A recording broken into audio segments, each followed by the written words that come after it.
Good morning everyone. Mock test number 9 पे हम पहुंच चुके हैं और यहाँ पे प्रीलिम्स 2021 के लिए ये हमारा 9th मॉक टेस्ट जो है होने वाला है। आई होप जो कट ऑफ है 98.5 की, इससे आप ज्यादा स्कोर करेंगे। अगर कम भी आपका स्कोर आता है, इवन दैट इज एक्सेप्टेबल, अगर आप अच्छे से एनालाइज करते हैं कि कौन कौन से क्वेश्चंस आपके गलत हुए। ठीक है, तो कोशिश करें 98.5 से ज्यादा मार्क्स आने की और अपने कॉमेंट सेक्शन में जितने भी मार्क्स आप स्कोर करते हैं उसे जरूर लिखिएगा। This is brief introduction about me. My name is Prince Luthra, All India Rank 577 from UPSC CSE 2014 batch. ठीक है, शुरुआत करते हैं कोटेशन के साथ जो कि आपको इस पर्टिकुलर टेस्ट में भी हेल्प करेगी। Strive for progress not perfection. देखिए, मॉक टेस्ट में भी क्या होता है, जब हम लोग भी मॉक टेस्ट लिया करते थे ड्यूरिंग आवर प्रिपरेशन टाइम, तो शुरुआती दौर में बहुत कम मार्क्स आते थे, लेकिन जैसे जैसे हम एनालाइज करते जाते थे, मल्टीपल मॉक टेस्ट को प्रैक्टिस करते जाते थे और आगे आने वाले मॉक टेस्ट को देते थे, जो एक इंप्रूवमेंट था वो हमें दिखना शुरू हो जाता था कि पहले हमारा स्कोर जो था वो 30 to 50 आ रहा है, वो फिर हमें कुछ टाइम के बाद 50 to 70 में आता हुआ दिखाई देता था, फिर 80 to 100 में भी दिखाई देता था, एंड 100 अबव भी कंसिस्टेंट बेसिस पे फिर स्कोर आ जाया करता था, जो कि कट ऑफ को क्रॉस करने के लिए काफी इंपॉर्टेंट था। तो शुरुआत जब भी होती है किसी चीज की, बहुत छोटे लेवल पे होती है, तो इस चीज को लेकर डिस्करेज मत होइएगा। It is the part of the process. अगर आपका स्कोर मान लीजिए 98.5 की कट ऑफ है, आपका स्कोर 30 भी आया, 20 भी आया, 10 भी आया, इवन नेगेटिव में भी आया, तो इस चीज को लेकर चिंता करने की जरूरत नहीं है। रीजन इज कि प्रोग्रेस अगर आप करते रहेंगे तो डेफिनेटली इंप्रूवमेंट जो है अपने आप ही आपको दिखने लगेगी। एनालाइज जो है वो जरूर करिएगा, धीरे धीरे छोटे छोटे जो इंक्रीमेंटल प्रोग्रेस के स्टेप्स होते हैं वो लेते रहिएगा। तो नेटमॉक आईएएस की जो एप्लीकेशंस हैं इसे डाउनलोड कर लीजिएगा। यहाँ पे आपको लास्ट 1 ईयर के जो करंट अफेयर्स हैं वो एमसीक्यू के मैनर में आपको मिल जाएंगे। तो पिछले 12 महीनों के जनवरी टू दिसंबर एमसीक्यूज आप फ्रीली इसके ऊपर प्रैक्टिस कर सकते हैं।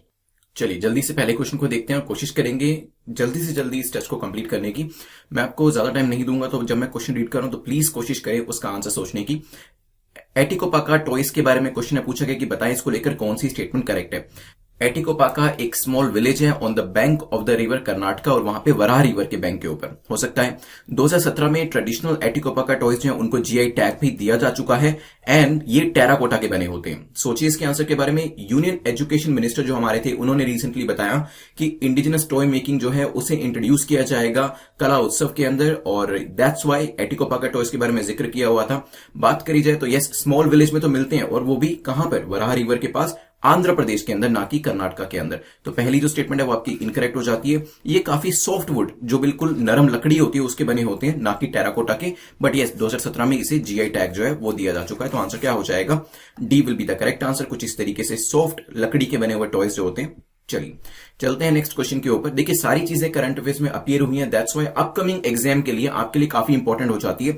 हो सकता है स्टेटमेंट की स्टेटमेंट एज इट इज आ जाए, आपसे पूछ लिया जाए, या फिर ये पूछा जा सकता है कि बताएं इन चारों में से जीआई टैग किसको मिला हुआ है, जिसमें से 3 फिलर्स होंगे, एक एटिकोपाका टॉयज होगा, तो आपको समझ में आ जाएगा। तो यहां पे कोशिश करिए जो एक्सप्लेनेशन मैं दे रहा हूं उसको भी ध्यान से सुनने की, वहां से भी क्वेश्चन बन के आ सकता है। पूछा गया है बताएं कौन सी गाइडलाइंस जो है यहां पर access to social justice for people with disability के लिए दी गई है। All person with disability have legal capacity. जितने भी डिसेबल पर्सन होते हैं उनको लीगल कैपेसिटी दी गई है। They have the right to appropriate procedural accommodation. Appropriate procedural accommodation में रहने की जो जगह होती है, ये चीज उनको राइट के तौर पर दी गई है। PWDs have the right to participate in the administration of justice on an equal basis with others. Administration of justice के अंदर उनको यहां पे right to participate दिया गया है जैसे कि किसी दूसरे इंडिविजुअल को दिया जाता है। सोचें इसके बारे में। चलिए, तो इंडियन एक्सप्रेस में ये न्यूज थी। यूनाइटेड नेशन ने गाइडेंस जो है वो रिलीज करी है on access to social justice for people with disability, ताकि जो लाइफ है उनकी थोड़ी सी आसान बनाई जा सके और इक्वल एक्सेस दिया जा सके जस्टिस सिस्टम के अंदर। 10 यहां पर पॉइंट्स दिए गए थे, बट यहां पर क्वेश्चन जो है कुछ इस तरीके से पूछा जा सकता है। लीगल कैपेसिटी उनको दी गई है, बिल्कुल करेक्ट है। ये सेकंड स्टेटमेंट भी हमारी करेक्ट हो जाती है। Right to appropriate procedural accommodation का प्रावधान उनके लिए रखा गया है, और just like any other individual right to participate in administration of justice भी उनको दिया गया है। आंसर क्या हो जाएगा, C will be the correct answer. जो इंपॉर्टेंट गाइडलाइंस है कुछ इस तरीके से आप देख सकते हैं, दीज आर द 10 गाइडलाइंस। चलिए चलते हैं नेक्स्ट क्वेश्चन के ऊपर, विच इज क्वेश्चन नंबर 3। पूछा गया है which of the following statement correct है अल्सराइटिव कोलाइटिस के बारे में। रिसेंटली ये जो पर्टिकुलर, वैसे बायोलॉजी वाले सेक्शन का एक क्वेश्चन है लेकिन न्यूज में था, दैट्स व्हाई एग्जाम में पूछा जा सकता है। It is N inflammatory bowel disease IBD that cause long lasting inflammation. तो इससे काफी लंबे समय के लिए इन्फ्लेमेशन, जो सूजन है वो हो सकती है। May be second, it affects innermost lining of large intestine and rectum. Rectum और लार्ज इंटेस्टाइन जो है उनको इफेक्ट करता है। सिम्टम्स जो है इसके यूजुअली एकदम से अचानक से अकर कर जाते हैं। सोचिए फिर डिस्कस करते हैं। चलिए, तो हमारे जो जापानीज प्राइम मिनिस्टर हैं शिंजो आबे, 65 साल की उनकी आयु है और उन्होंने अभी जो है रेजिग्नेशन दिया है। बेसिकली वो इस पर्टिकुलर डिसीज से, इसके जो सिम्टम्स थे उसको फेस कर रहे थे, इस वजह से आगे फर्दर रूल करने के लिए थोड़े से इनकेपेबल हो गए थे। दैट्स वाई ये पर्टिकुलर डिसीज बायोलॉजी वाले सेक्शन में पूछा जा सकता है आपसे एग्जाम के अंदर। तो yes, it is a long lasting inflammation. सूजन जो है काफी लंबे समय तक के लिए छोड़ देता है, तो पहली स्टेटमेंट आपकी करेक्ट हो जाती है। जो आपकी लार्ज इंटेस्टाइन होती है, जैसे कि मैं अभी आपको नेक्स्ट स्लाइड के ऊपर दिखाने वाला हूं, वहां देखिएगा, और रेक्टम को ये इफेक्ट करता है। और जो इसके सिम्टम्स होते हैं वो ग्रेजुअली होते हैं, ऐसा नहीं है कि एकदम से इसके सिम्टम्स आपको एक्सपीरियंस होने शुरू हो गए। तो जो भी इसमें पेशेंट होता है, ग्रेजुअली धीरे धीरे उसको सिम्टम्स जो होते हैं वो एक्सपीरियंस करते हैं, और धीरे धीरे जो सिम्टम्स है वो आपकी सहन शक्ति के बियॉन्ड जा सकते हैं, जैसा कि अभी हमने जापानीज प्राइम मिनिस्टर के केस में यहां पर देखा है। तो काफी सालों से इसके जो सिम्टम्स थे वो उसको फेस कर रहे थे, बट प्रोबेबली अभी जो है ये सिम्टम्स, उनकी जो क्षमता है, जो सहन शक्ति है, उसके बियॉन्ड चले गए। दैट्स वाई उन्होंने यहां पर अपनी जो टर्म है वो कंप्लीट करने से पहले ही यहां पर उन्होंने अपनी गद्दी जो है छोड़ दी है। चलिए, D is the correct answer, ध्यान रखिएगा। इसको लेकर एक क्वेश्चन और भी हम डिस्कस करेंगे। चलिए, सो दिस इज द रेक्टम। चलते हैं क्वेश्चन नंबर 4, जो कि इसी से रिलेट करता है, अल्सराइटिव कोलाइटिस को लेकर। अगेन आपको बायोलॉजी वाले सेक्शन में क्वेश्चन पूछा जा सकता है। न्यूज में आपको पहले ही बता चुका हूं, the colons lining develop small ulcers which produce पस एंड म्यूकस। इसके अंदर क्या होता है, जो आपकी कॉलन की लाइनिंग होती है, सो यहां पे देखिए एक बार। सो ये आपका कॉलन है और ये आपका जो दिख रहे हैं आपको अल्सराइटिव कोलाइटिस, इसके अंदर जो पस और म्यूकस है वो बढ़ जाता है, जिसकी वजह से काफी प्रॉब्लम होती है। तो यहाँ पे नॉर्मल कॉलन और जो आपका कोलाइटिस वाला कॉलन है उसमें भी आप डिफरेंस देख सकते हैं। This is the normal condition. और जब कोई भी व्यक्ति अल्सराइटिव कोलाइटिस से सफर करता है तो उसका कॉलन कुछ इस तरीके से हो जाता है। ठीक है, चलिए। So colon lining develop small ulcers, बिल्कुल सही है, जैसे मैंने आपको दिखाए थे, छोटे छोटे अल्सर्स जो है वो डेवलप कर रही है यहाँ पे। तो पहली जो स्टेटमेंट है वो आपकी करेक्ट हो जाएगी। यस, पहली जो स्टेटमेंट है वो आपकी करेक्ट हो जाती है, but it is not curable. Second statement आपकी इनकरेक्ट हो जाती है, ध्यान रखिएगा। It is no non cure, अभी तक इसकी कोई क्योर नहीं मिली है। हालांकि सिम्टम्स को कम करने के लिए इसके अंदर कुछ दवाइयां जो होती है वो दे दी जाती है। तो आंसर क्या हो जाएगा, A will be the correct answer. चलते हैं नेक्स्ट क्वेश्चन के ऊपर। नेक्स्ट क्वेश्चन जो है क्वेश्चन नंबर 5 GSTR2B को लेकर है, पूछा गया GSTR2B को लेकर बताएं कौन सी स्टेटमेंट आपकी करेक्ट है, कौन सा कथन आपका सही है। GSTR2B जो है एक ऑटो ड्राफ्टेड ITC की स्टेटमेंट है, हो सकता है। It's a fix statement and will be generated on 12th of every month. 12वीं तारीख को, हर महीने की 12वीं तारीख को ऑटोमेटिकली जनरेट करी जाती है। Launch of this GSTR2B is expected to reduce the time taken for preparing return. Return को प्रिपेयर करने में टाइम इससे कम लगेगा। सोचिए इसके बारे में, फिर करते हैं इसके ऊपर डिस्कशन। चलिए, तो goods and service tax network that is GST ने GSTR2B को लॉन्च किया है। यहां पे ITC क्या है, ITC is input tax credit statement. तो ऑटो ड्राफ्टेड स्टेटमेंट ये रहने वाली है, क्योंकि ऑटो ड्राफ्टेड है तो कहीं ना कहीं आप कह सकते हैं ऑटो जनरेटेड रहेगी अगर ये, ठीक है, तो उससे जो आपको रिटर्न फाइल करनी होती है उसमें भी आपका टाइम जो है कम लगेगा। ये चीज ध्यान रखिएगा। पहली और तीसरी स्टेटमेंट एक दूसरे को कॉम्प्लीमेंट कर रही थी। ये जो है हर महीने की 12वीं तारीख को ऑटो जनरेट करी जाएगी, ये स्टेटमेंट भी आपकी ठीक हो जाती है। और गुड्स एंड सर्विसेज के अंदर जो भी टैक्स का पेमेंट होता है वो पूरा का पूरा प्रोसेस धीरे धीरे स्ट्रीमलाइन करने की कोशिश करी जा रही है थ्रू वेरियस इनिशिएटिव्स। चलिए, सो GSTR2B is one of the initiative जिसके थ्रू ये आसानी जो है वो कर दी जाएगी दिस ऑटो ड्राफ्टेड स्टेटमेंट के थ्रू। चलते हैं क्वेश्चन नंबर 6 के लिए। क्वेश्चन नंबर 6 जो है बात करता है कावकास 2020 को लेकर। कहा गया कि एक मल्टीलेटरल एक्सरसाइज है जो कि रशिया के साथ कंडक्ट करी जाती है। बोथ चाइना एंड इंडिया जो है वो भी इस पर्टिकुलर एक्सरसाइज के अंदर पार्टिसिपेट करेंगे। सोचिए, चलिए, तो रिसेंटली इंडिया ने कहा है कि जो मल्टीलेटरल कावकास 2020 एक्सरसाइज है, इंडिया उससे विड्रॉ कर रहा है। ये एक स्ट्रेटेजिक कमांड पोस्ट एक्सरसाइज है जिसे कि कॉकसस 2020 भी कहा जाता है। ठीक है, तो ये चीज भी इंपॉर्टेंट है। ये रशिया के साथ कंडक्ट करी जाती है, बिल्कुल ठीक है, रशिया के साथ कंडक्ट करी जाती है, लेकिन चाइना और पाकिस्तान जो है इस पर्टिकुलर एक्सरसाइज के पार्ट बनने जा रहे हैं। दैट्स वाई ये स्टेटमेंट आपकी इनकरेक्ट हो जाती है, क्योंकि चाइना तो है इसमें, पाकिस्तान भी है, बट इंडिया जो है वो इससे विड्रॉ कर रहा है। तो आंसर आपका हो जाएगा ए। और क्योंकि इंडिया विड्रॉ कर रहा है, this is the new information, that's why exam के लिए इंपॉर्टेंट हो जाता है। तो एग्जाम में आपसे कावकास भी दे सकते हैं, कॉकसस लिख देता हूं मैं यहां पे आपको, कॉकसस 2020। तो दोनों में से कोई भी नाम आपको दिया जा सकता है। चलते हैं नेक्स्ट क्वेश्चन के ऊपर। Next question is question number 7। I hope आप अपने करेक्ट, देखिए 3 ब्रैकेट बना लीजिएगा, करेक्ट कितने हैं, इनकरेक्ट कितने हैं आपके, और स्किप कितने हैं, और फिर बाद में आप इसको काउंट कर लीजिएगा कि कितने आपने इनकरेक्ट करे, कितने करेक्ट करे और कितने आपने स्किप करे। उस हिसाब से अपने मार्क्स को जरूर कैलकुलेट करके कॉमेंट सेक्शन में लिखिएगा। Which of the following is or are conducted between India and Russia. India और रशिया के बीच में कौन कौन सी एक्सरसाइज करी जाती है? क्या इंदिरा करी जाती है, देन आपका सेंटर है, देन सूर्य शक्ति है। सोचें फिर डिस्कस करते हैं। चलिए, इंडिया और अगर रशिया की बात करें, हमारी जो मिलिट्री डिप्लोमेसी थी ये स्टार्ट हुई थी 2003 के अंदर, ठीक है। और यहां पर हमने जो इंदिरा एक्सरसाइज थी उसको भी स्टार्ट किया था, हमने काफी सारी bilateral naval exercise, navy related जो एक्सरसाइज है वो भी करी है। इंडिया ने जो एक एक्सरसाइज है TSCN, TR या फिर टी को साइलेंट करके सेंटर आप इसे बोल सकते हैं, इसे 2019 के अंदर इसमें पार्टिसिपेट किया था। ये जो पर्टिकुलर एक्सरसाइज है ये रशियन आर्म फोर्सेस के द्वारा एनुअल ट्रेनिंग साइकिल है, जिसके अंदर इंडिया ने भी अभी रिसेंटली पार्टिसिपेट करना शुरू किया। तो आंसर क्या हो जाएगा आपका बी, क्योंकि इंदिरा और सेंटर जो है वो इंडिया और रशिया करते हैं। सूर्य शक्ति बताइएगा, काफी इजी है वैसे ये क्वेश्चन, मैंने आपको कई बार बताया भी है। सूर्य शक्ति एक्सरसाइज किसके साथ करी जाती है? हमारा ही एक काफी पड़ोसी देश है उसके साथ करी जाती है एक्सरसाइज, मुझे कमेंट सेक्शन में जरूर बताइएगा। चलिए, लाइव देख रहे हैं तो अभी भी बता सकते हैं। क्वेश्चन नंबर 8 को देखते हैं, जो कि UN convention on the rights of person with disability को लेकर है, पूछा गया।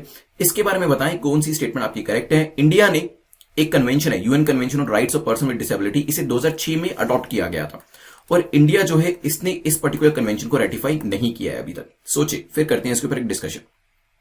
चलिए, तो अगर बात करी जाए UN convention on rights of person with disability, इसे 2006 में अडॉप्ट किया गया था और यहां पे जो पर्सन विद डिसेबिलिटीज है, long term physical, mental, intellectual या फिर सेंसरी इंपेयरमेंट्स होती हैं, तो ऐसे लोगों को ध्यान में रखकर वेरियस गाइडलाइंस बनाई जाती हैं और कैसे हम अपनी तरफ से एक इंपॉर्टेंट रोल जो है वो प्ले कर सकते हैं सोसाइटी के अंदर लोगों को हेल्प करने के लिए, पीपल विद डिसेबिलिटीज की लाइफ को इजी बनाने के लिए। जैसे मैंने आपको कई बार बताया, इवन मेंस के अंदर भी क्वेश्चन पूछा गया है कि अगर हम अपनी कंट्री की बात करते हैं compare to various European countries, तो उतनी ज्यादा फैसिलिटीज हमारे यहाँ पे नहीं प्रोवाइड करी जाती है। It may be because of the resources, resource crunch एक रीजन हो सकता है, बट उतनी ज्यादा सेंसिबिलिटी भी नहीं है। मुझे ऐसा पर्सनली लगता है कि उतनी ज्यादा सेंसिटिवनेस नहीं है सोसाइटी के अंदर। दैट्स वाई बहुत सारी चीजें जैसे कि रेलिंग्स हर जगह पे नहीं होती हैं, इवन जो आपकी गवर्नमेंट की बिल्डिंग्स होती है वहां पर भी हर जगह आपको रेलिंग्स नहीं मिलेगी, या फिर टैक्टाइल टाइल्स जो होती है वो भी नहीं मिलेंगी। तो ये सब चीजें जो है अभी रिसेंटली देखा गया कि काफी ज्यादा इस पर ध्यान दिया जा रहा है और नए नए जो सेटअप्स गवर्नमेंट के द्वारा बनाए जा रहे हैं, इवन प्राइवेट सेटअप्स बनाए जा रहे हैं, वहां पर इन चीजों के ऊपर ध्यान दिया जा रहा है। जैसे काफी सारी इंपॉर्टेंट बिल्डिंग्स होती हैं, बैंक्स होते हैं, वहां पर रेलिंग्स बनाई जा रही है ताकि पीडब्ल्यूडीज जो है वो भी हर चीज को एक्सेस कर पाए। आपने एटीएम्स के अंदर भी देखा होगा, एटीएम्स के अंदर जो बटन होते हैं पैसा निकालने के लिए, वो उसके ऊपर टैक्टाइल इंफॉर्मेशन दे रखी होती है। बेसिकली कुछ ऐसे पॉइंट्स बने होते हैं ताकि जो दृष्टिहीन भी हैं, जो लोग देख नहीं सकते, वो भी चाहे तो पैसा निकाल सके। तो ये जो ब्रेल सिस्टम होता है वो उसके अंदर इंट्रोड्यूस किया गया। ये पॉइंट्स मैं इसलिए बता रहा हूं सो दैट मेंस के अंदर आपको वेरियस पर्सपेक्टिव्स मिल सके और आप इसका आंसर जो है अच्छे से कर सके। चलिए, चलते हैं नेक्स्ट क्वेश्चन के ऊपर। ओके, इसका आंसर मैं पहले आपको बताऊंगा।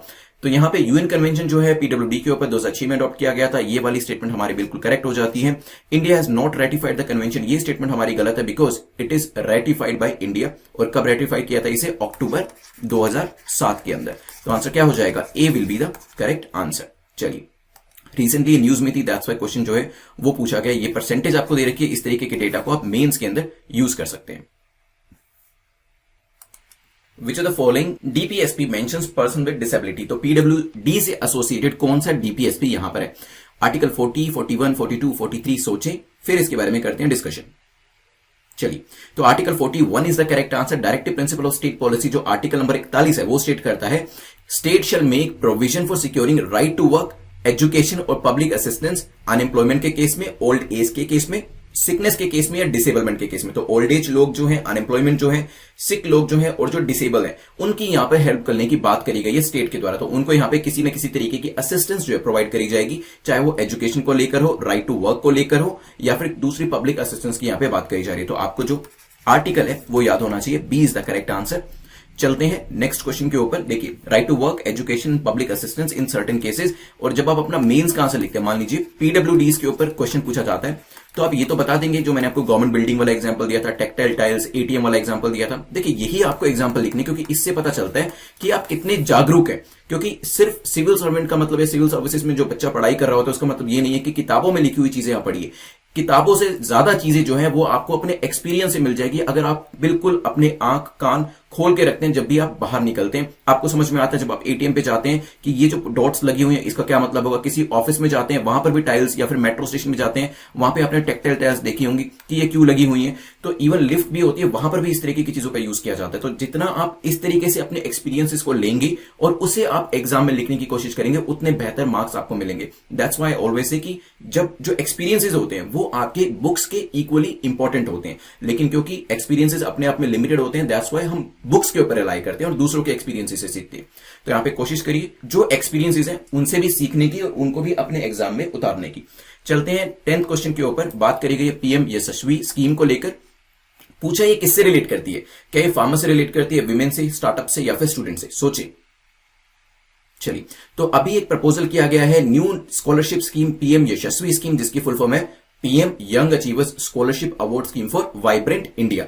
और यहां पे मेरिटोरियस स्टूडेंट्स जो होंगे, ओबीसी, एससी या फिर nomadic and semi nomadic tribes के इकोनॉमिकली बैकवर्ड सेक्शन से, उनको यहां पे असिस्टेंस देने की बात करी गई है हायर लेवल ऑफ एजुकेशन के अंदर।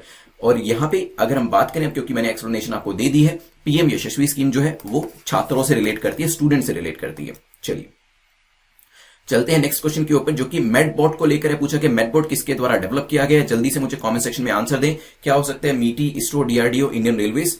यस, सो इंडियन रेलवेज ने मेडबॉट जो है इसको डेवलप किया है।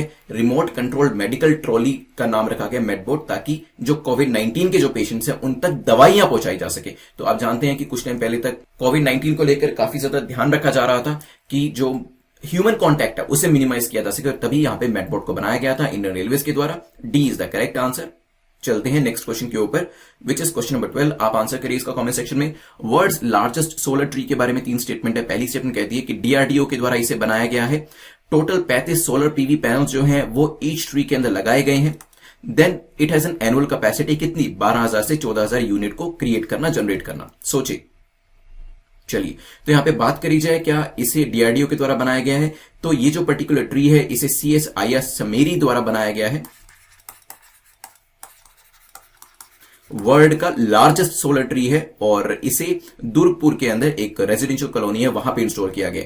Each solar tree will cost 7.5 lakh and the interested MSMEs, micro small medium enterprise है, वो भी इस बिजनेस मॉडल के साथ अलाइन कर सकते हैं ताकि इसको एक बिजनेस का रूप दिया जा सके। और यहां पे प्रधानमंत्री किसान ऊर्जा सुरक्षण एवं उत्थान महाअभियान है, वो भी इसके अंदर एंटर कर रहा है। ठीक है, तो डीआरडीओ के द्वारा नहीं है, ये चीज ध्यान रखिएगा। But yes, 35 solar PV panels जो है वो हर ट्री के अंदर है और कैपेसिटी 330 WP है। 12,000 से 14,000 यूनिट को प्रोड्यूस करने की बात भी करी गई है। तो आंसर क्या हो जाएगा? D will be the correct answer. बनाया किसने? CSIR की central mechanical engineering research institute समेरी के द्वारा इसे बनाया गया और दुर्गपुर के अंदर इसे इंस्टॉल किया गया। CSIR की फुल फॉर्म क्या है? Council for scientific and industrial research. चलिए चलते हैं नेक्स्ट क्वेश्चन, क्वेश्चन नंबर 13 के ऊपर। पूछा गया which of the following countries recently given assistance of 3500 crore to India as a grant for कोविड-19। कोविड-19 के लिए 3500 करोड़ का ग्रांट किसके द्वारा दिया गया अभी रिसेंटली इंडिया को? तो सोचिए, यूएसए, जापान, यूएई, कनाडा। तो यहां पे ये जो ग्रांट है, correct answer is B, Japan के द्वारा ये जो है ग्रांट 3500 करोड़ का दिया गया है, ताकि इस इमरजेंसी रिस्पांस को इंडिया लागू कर सके। और जहां पर भी हमें अपना सोशल इंफ्रास्ट्रक्चर क्रिएट करना है, मेडिसिन के बारे में बात करनी है, वैक्सीन को लेकर बात करनी है, इन सब चीजों के अंदर पैसा लगाया जा सके। चलिए चलते हैं क्वेश्चन नंबर 14 को लेकर। विच of the following sector is not economically impacted by covid lockdown. तो कोविड-19 लॉकडाउन ने किस सेक्टर को इंपैक्ट नहीं किया है? सोचिए। चलिए, तो यहां पे आरबीआई ने भी रिसेंटली काफी सारे स्टेप्स बताए थे रेपो ऑपरेशंस को लेकर के, किस किस तरीके से जो इकोनॉमी है उसे बैक ऑन ट्रैक लाया जा सकता है। लेकिन वहां पर यह भी जिक्र किया गया था कि हमारा एग्रीकल्चर जो है वो कोविड-19 से इंपैक्ट नहीं हुआ। हालांकि फाइनेंशियल सर्विसेज हो, इलेक्ट्रिसिटी हो, माइनिंग हो, इन पे कहीं ना कहीं बुरा प्रभाव हमें देखने को मिला है। चलिए, तो ध्यान रखिएगा, ग्रोथ अगर आप देखेंगे यहाँ पे सारे नेगेटिव डायरेक्शन में जा रहे हैं, चाहे वो फाइनेंशियल सर्विसेज है, electricity, public administration, mining, manufacturing, trade, hotels, construction. लेकिन एग्रीकल्चर जो है उसमें पॉजिटिव ग्रोथ देखी गई है। क्वेश्चन नंबर 15 जो है वो दीनदयाल अंत्योदय योजना नेशनल लाइवलीहुड मिशन को लेकर है। पहली स्टेटमेंट कहती है कि मिनिस्ट्री ऑफ रूरल डेवलपमेंट जो है उसके द्वारा इसे लॉन्च किया गया था 2011 के अंदर। NRLM that is national rural livelihood mission set out with the agenda 7 crore rural poor house hold को कवर करने का। द मिशन एम करता है creating efficient and effective institutional platform, ताकि रूरल पुअर को ये प्लेटफॉर्म जो है ये इंफ्रास्ट्रक्चर प्रोवाइड किया जा सके। सोचिए, फिर करते हैं इसके ऊपर डिस्कशन। चलिए, तो recently ministry of rural development जो है उन्होंने वेरियस स्टेट्स को, वेरियस राज्यों को कहा था कि जो नॉन परफॉर्मिंग एसेट्स NPAs है वो आपको अपने डिस्ट्रिक्ट वाइज जो है वो चेक करने हैं और उसके कंसर्निंग मुझे इंफॉर्मेशन जो है वो प्रोवाइड करनी है। मिनिस्ट्री ऑफ रूरल डेवलपमेंट का ऐसा कहना था। तो डिस्ट्रिक्ट वाइज आप क्या करेक्टिव मेजर ले रहे हैं नॉन परफॉर्मिंग एसेट्स को कम करने के लिए। और ये जो पूरा इशू रेज किया गया था, ये दीनदयाल अंत्योदय योजना NRLM की जो मीटिंग चल रही थी, रिव्यू मीटिंग, वहां पर इस चीज को रेज किया गया। दैट्स व्हाई ये न्यूज में था और NRLM के ऊपर क्वेश्चन पूछा जा सकता है। 2011 में MORD के द्वारा इसे लॉन्च किया गया था, बिल्कुल करेक्ट है। 7 करोड़ घरों को इसके अंदर, रूरल पुअर हाउस होल्ड को इसके अंदर कवर करना है, ये भी बात ठीक है। और इसके अंदर एक एफिशिएंट एंड इफेक्टिव प्लेटफॉर्म जो है रूरल पुअर को प्रोवाइड करने की बात करी गई है। तो आंसर क्या हो जाएगा? A will be the correct answer. चलते हैं नेक्स्ट क्वेश्चन के ऊपर। नॉन परफॉर्मिंग एसेट की बात हो ही रही है तो हम ये भी पूछ लेते हैं कि जो लोन और एडवांसेस जो है जब उनका रीपेमेंट नहीं किया जाता, कितने दिनों तक रीपेमेंट नहीं किया जाता कि हम उसे एनपीए मान लेते हैं? क्योंकि आपने ये टर्म तो बहुत बार सुनी होगी कि एनपीए है, इस बैंक का इतना एनपीए हो गया, उस बंदे ने पैसा नहीं दिया तो वो एनपीए हो गया। तो लेकिन इसकी डेफिनेशन है क्या, कितने दिन तक पैसा नहीं दिया जाता? प्रिंसिपल की बात करें, इंटरेस्ट की बात करें तो वो एनपीए मान लिया जाता है। सोचिए। चलिए, अगर मैं आपको बताऊं, आरबीआई ने भी अभी रिसेंटली एक, आपने अगर करंट अफेयर्स आप रोज फॉलो कर रहे हैं तो 4-5 दिन पहले हमने डिस्कस किया, अभी का जो एनपीए था 7% था, तो बताया गया था कि 13.5% तक ये इंक्रीज हो सकता है। ठीक है, तो यहाँ पे ऑलमोस्ट आप देख रहे हैं 100% है। सो this is not only 30 to 40%, it is rather 100%। 100% तक की बात करी गई थी कि जो एनपीएस है उसके अंदर वृद्धि जो है वो देखी जा सकती है। ठीक है, तो यहां पर अगर बात करी जाए एनपीएस की तो यहाँ पे 90 डेज का जो एक प्रोविजन होता है उसको ध्यान रखिएगा। 90 डेज तक जब पैसा नहीं दिया जाता है, प्रिंसिपल इंटरेस्ट की बात करी जाए तो that is counted as non performing assets. चलिए, सेल्फ हेल्प ग्रुप के बारे में स्टेट वाइज डेटा जो है दे रखा है यहां पर, जो कि आपकी एनआरएलएम की मीटिंग है डिस्कस भी किया जा रहा था। नेक्स्ट हम देखते हैं जीडीपी ग्रोथ को लेकर पूछा कि बताएं, तो यहां पे आपको बताना है कि कौन सी स्टेटमेंट गलत है, ध्यान रखिएगा। चाइना आफ्टर पोस्टिंग कॉन्ट्रैक्शन इन जनवरी मार्च क्वार्टर, उसने फर्दर जो है कॉन्ट्रैक्शन को शो किया है। चाइना ने पहले ही उसकी इकोनॉमी कॉन्ट्रैक्ट कर रही थी और फर्दर उसने कॉन्ट्रैक्शन दिखानी शुरू करी। The recession deepen in the manufacturing sector, manufacturing sector के अंदर जो रिसेशन है वो बढ़ता जा रहा है। Trade, hotels, transport and communication sector posted the second highest contraction, तो यहां पे सेकंड हाईएस्ट कॉन्ट्रैक्शन जो है वो इंडिया के अंदर ट्रेड, होटल्स, ट्रांसपोर्ट के अंदर देखी गई है। सोचें। चलिए, तो अगर बात करें डेटा अभी एनएसओ, नेशनल स्टैट्स ऑफिस के द्वारा रिलीज किया गया है, तो यहां पे चाइना की बात करें तो जनवरी से मार्च तक कॉन्ट्रैक्शन दिखाया गया था, लेकिन अभी 3.2% की ग्रोथ जो थी वो चाइना के द्वारा दिखाई जा रही थी लेटर क्वार्टर्स के अंदर। तो पहली जो स्टेटमेंट है वो गलत हो जाती है, लेकिन रिसेशन मैन्युफैक्चरिंग सेक्टर के अंदर डीपन हुआ है। इंडिया की बात करें तो बिल्कुल सही है। Trade, hotels, transport and communication second highest contraction यहां पर देखा गया। तो आंसर क्या होगा? डी नहीं, आंसर आपका होगा ए, क्योंकि आपको इनकरेक्ट बताना था, गलत बताना था। ठीक है, चलते हैं नेक्स्ट क्वेश्चन के ऊपर। नेक्स्ट क्वेश्चन, क्वेश्चन नंबर 18 बात करता है रक्षक किसके द्वारा डेवलप किया गया है? डीआरडीओ के द्वारा, IIT Indore, Indian railways, IIT Delhi. सोचिए। चलिए, तो यहां पे कोविड-19 पेंडेमिक का स्प्रेड को रोकने के लिए रेलवेज ने जो है एक हेल्थ असिस्टेंट जिसका नाम है रोबोट रक्षक, उसको यहां पे लेके आए हैं वो। तो आंसर क्या हो जाएगा? सी इज द करेक्ट आंसर। कुछ इस तरीके से दिखता है। चलते हैं नेक्स्ट क्वेश्चन के ऊपर। नेक्स्ट क्वेश्चन जो है टेलकोस को लेकर है, पूछा गया टेलकोस को लेकर बताएं कौन सी स्टेटमेंट आपकी ठीक है। टेलकोस जो है exceed, that is exceed license fee model के ऊपर काम करते हैं। Telecom sector was liberalise under the national telecom policy 1994 जो टेलीकॉम पॉलिसी थी उसके अंदर इसे लिबरलाइज किया गया था। सोचिए, फिर करते हैं इसके ऊपर एक डिस्कशन। चलिए, तो बात करी जाए, रिसेंटली न्यूज में था जो आपके टेलकोज हैं, पहले ये एक्सीडी या फिर एक्सीड लाइसेंस फी मॉडल को यूज किया करते थे, लेकिन अभी रिसेंटली ये रेवेन्यू शेयरिंग फी मॉडल के ऊपर शिफ्ट हुए। तो सुप्रीम कोर्ट के द्वारा एक स्टेटमेंट दी गई थी जिसमें कहा था कि जो भी टेलीकॉम कंपनीज हैं जिनके जो एजीआर एडजस्टेड ग्रॉस रेवेन्यू जो उनको पे करने वो बचे हुए हैं पिछले 10 सालों के, उनको यहाँ पे टाइम दिया गया उसे पे करने का। पहले जो है एक्सीडी लाइसेंस फी मॉडल को यूज किया जाता था, लेकिन ज्यादातर जो टेलीकॉम कंपनीज थी आपकी वो इसकी बजाय रेवेन्यू शेयरिंग फी मॉडल के ऊपर 1999 में ही शिफ्ट हो गई थी। तो जो पहली स्टेटमेंट है वो आपकी इनकरेक्ट हो जाती है, but yes second statement is correct. Telecom sector liberalise हुआ था 1994 के अंदर। आंसर क्या हो जाएगा? B will be the correct answer. चलते हैं 20th क्वेश्चन के ऊपर, जो कि 8th East Asia summit economic minister meet को लेकर बताना है आपको। नेक्स्ट क्वेश्चन पूछ रहा है, इंडिया इसका पार्ट है, इसे 2005 में शुरू किया गया था और ये जो कॉन्सेप्ट था 1991 में Indian finance minister Manmohan Singh ji के द्वारा दिया गया था। सोचिए। चलिए, तो यहाँ पे बात करी जाए इस मीटिंग के बारे में, तो खासतौर पे अभी जो इसके ऊपर डिस्कशन हो रहा है वो कोविड-19 के जो चैलेंजेस हैं उन्हीं को हाईलाइट किया गया और कैसे रेजिलियंस डेवलप करी जा सकती है इसके बारे में जिक्र हो रहा है। इंडिया जो है इसका पार्ट है, बिल्कुल करेक्ट है। एट द सेम टाइम 2005 में इसको एस्टैब्लिश किया गया था। EAS वाज एस्टैब्लिश इन 2005, ये भी चीज करेक्ट हो जाती है। एट द सेम टाइम अगर बात करी जाए ईस्ट एशिया ग्रुपिंग जो थी इसको प्रमोट किया गया था 1991 में by the then Malaysian prime minister जिनका नाम था महाथिर बिन मोहम्मद, ना कि इंडियन फाइनेंस मिनिस्टर के द्वारा। तो आंसर क्या हो जाएगा? B will be the correct answer. जो मेंबर कंट्रीज हैं वो यहां पे आप एक बार मैप के ऊपर देख सकते हैं। 21st क्वेश्चन मिशन कर्मयोगी को लेकर पूछा गया, किसके साथ एसोसिएट करता है? एमपीज के साथ, सिविल सर्विसेज या फार्मर्स के साथ, प्राइवेट सेक्टर के साथ? सोचे। चलिए, तो अभी रिसेंटली ये जो पर्टिकुलर आपका मिशन कर्मयोगी है इसको लाया गया है, इसके बारे में जिक्र भी किया गया था न्यूज़पेपर के अंदर, ताकि सिविल सर्वेंट्स की कैपेसिटी बिल्डिंग जो है वो करी जा सके, ताकि वो अपने रूट्स के साथ कनेक्ट हो सके और एक तरीके से जो पूरा स्टील फ्रेम है उसको एक बेस्ट इंस्टीट्यूशन और प्रैक्टिस को डेवलप कर सके। तो आंसर आपका हो जाएगा बी। ध्यान रखिएगा मिशन कर्मयोगी को लेकर यहाँ पे आप देख रहे हैं इसमें क्या होगा, ऑनलाइन ट्रेनिंग जो है वो प्रोवाइड करी जाएगी फॉर द ट्रेनिंग के लिए। चलते हैं नेक्स्ट क्वेश्चन के ऊपर। नेक्स्ट क्वेश्चन नंबर 22 बात करता है which of the following statement correct है निधि के बारे में, national initiative for developing and harnessing innovation. NITI Aayog के द्वारा इसे लॉन्च किया गया है। ये बेसिकली एंटरप्रेन्योर्स को सपोर्ट करता है। अ ग्रांट ऑफ 30,000 जो है इसके अंदर दिया जाता है। सोचिए, फिर करते हैं इसके ऊपर एक डिस्कशन। चलिए, तो नीति आयोग के द्वारा इसे लॉन्च नहीं किया गया, इसे department of science and technology के द्वारा लॉन्च किया गया। ध्यान रखिएगा पहली स्टेटमेंट इनकरेक्ट, तो ए और बी को एलिमिनेट कर दीजिए।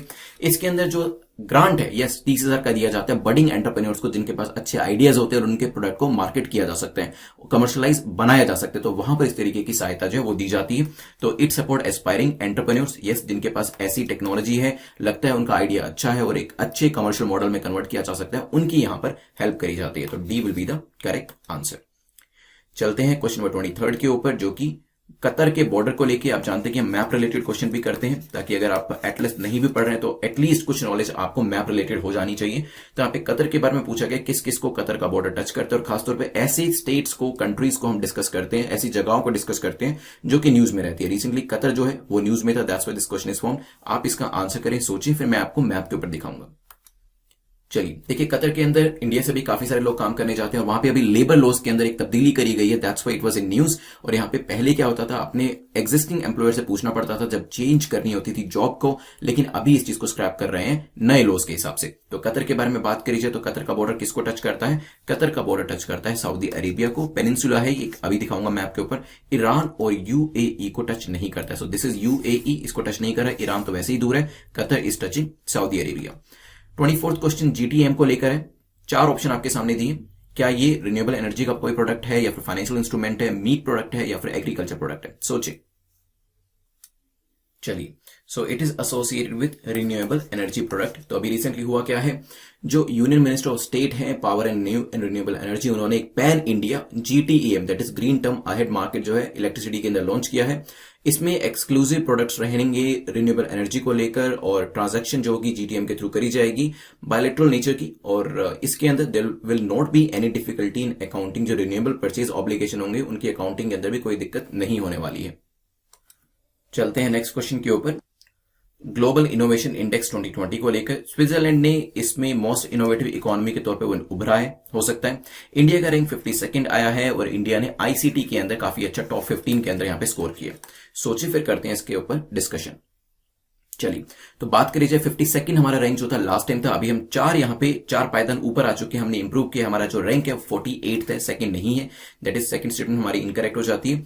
वर्ल्ड इंटेलेक्चुअल प्रॉपर्टी ऑर्गेनाइजेशन के द्वारा ग्लोबल इनोवेशन इंडेक्स 2020 की रैंकिंग रिलीज करी गई है। India rank in the top 50 countries, और यहां पे 48th रैंक के साथ आईसीटी की बात करी जाए तो यहाँ पे टॉप 15 कंट्रीज में हम फॉलो करते हैं, और स्विट्जरलैंड टॉप पोजीशन पे आया। तो डी हमारा यहाँ पे करेक्ट आंसर हो जाएगा। कैसे कैसे हम अपनी सिचुएशन को, पोजीशन को इंप्रूव करते हुए जा रहे हैं, आप देख सकते हैं। 2015 में 81st रैंक हुआ करता था, 2020 में 48th रैंक पे हम पहुंच चुके। चलते हैं नेक्स्ट क्वेश्चन के ऊपर, विच इज क्वेश्चन नंबर 26, जो कि ग्लोबल इनोवेशन इंडेक्स को लेकर है। पूछा गया कि बताएं कौन सी स्टेटमेंट आपकी करेक्ट है। तो जीआईआई जो है इस बार का थीम पूछा है, 4 थीम्स आपके सामने है, जल्दी से बताएं।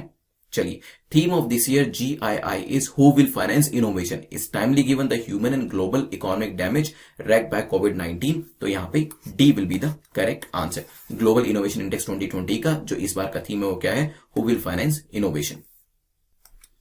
नेक्स्ट क्वेश्चन को देखते हैं, क्वेश्चन नंबर 27 0R को लेके है। 0R के बारे में पहली स्टेटमेंट कहती है, वैसे यहां पे आपसे पूछा कि कौन सा गलत है, ठीक है, तो यहां पे ध्यान रखिएगा, आपको गलत बताना है।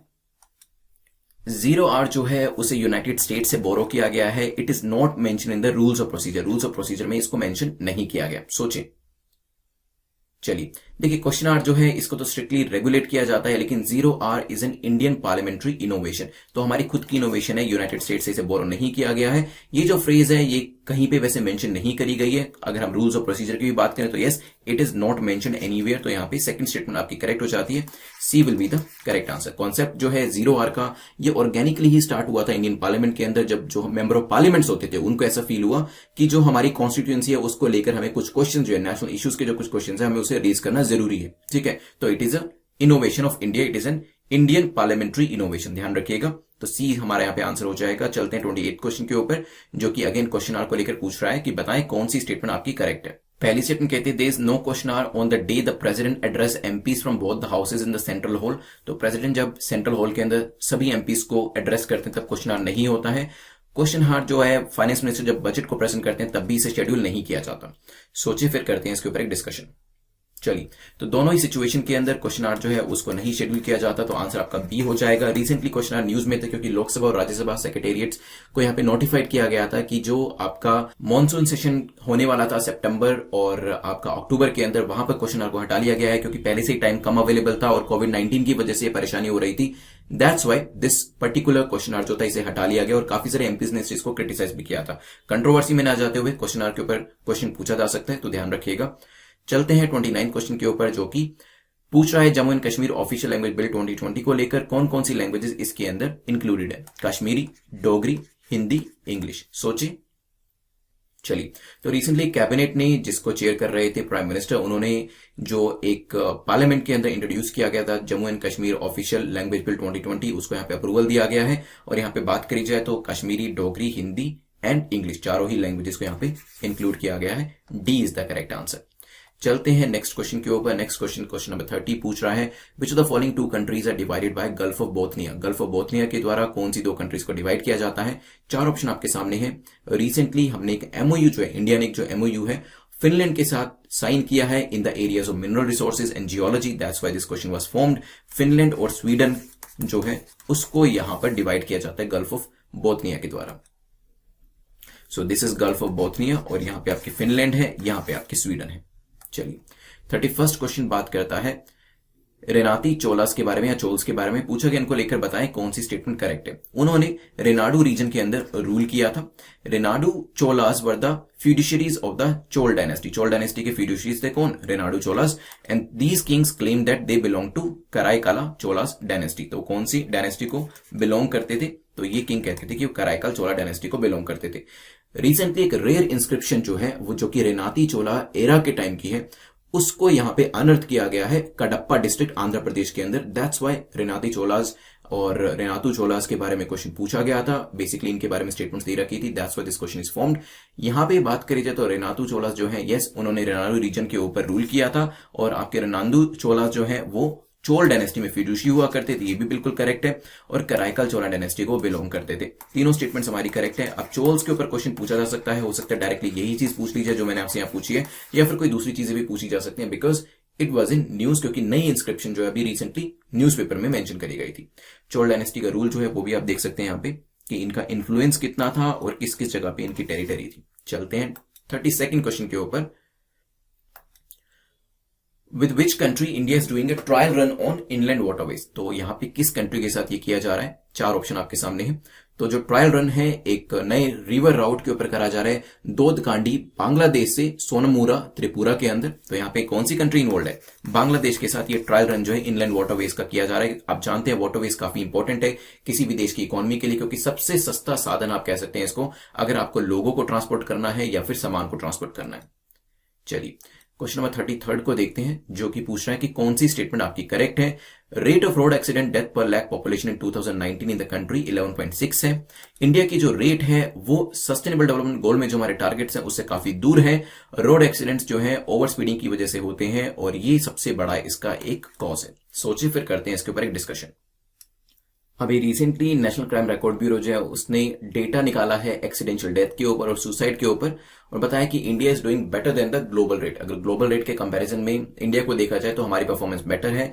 तो यहाँ पे कंट्री के अंदर 2019 का जो डेटा है डेथ पर लाख जो है 11.6 का यहाँ पे डेटा करेक्ट दिखाया गया है। ओवर स्पीडिंग जो है उसे एक मेजर रीजन बताया गया है जिसकी वजह से रोड एक्सीडेंट्स होते हैं। और एसडीजी अगर हम बात करें सस्टेनेबल डेवलपमेंट गोल की, तो इसे अचीव करने में जो हमारा नंबर है वो काफी क्लोज है, ना कि पीछे। ध्यान रखिएगा, सस्टेनेबल डेवलपमेंट गोल में हमारा जो परफॉर्मेंस है काफी अच्छा है, ओवरऑल बाकी कंट्रीज के कंपैरिजन में भी हमारा परफॉर्मेंस काफी अच्छा है। तो बी हमारा यहाँ पे करेक्ट आंसर हो जाएगा। चलते हैं नेक्स्ट क्वेश्चन के ऊपर।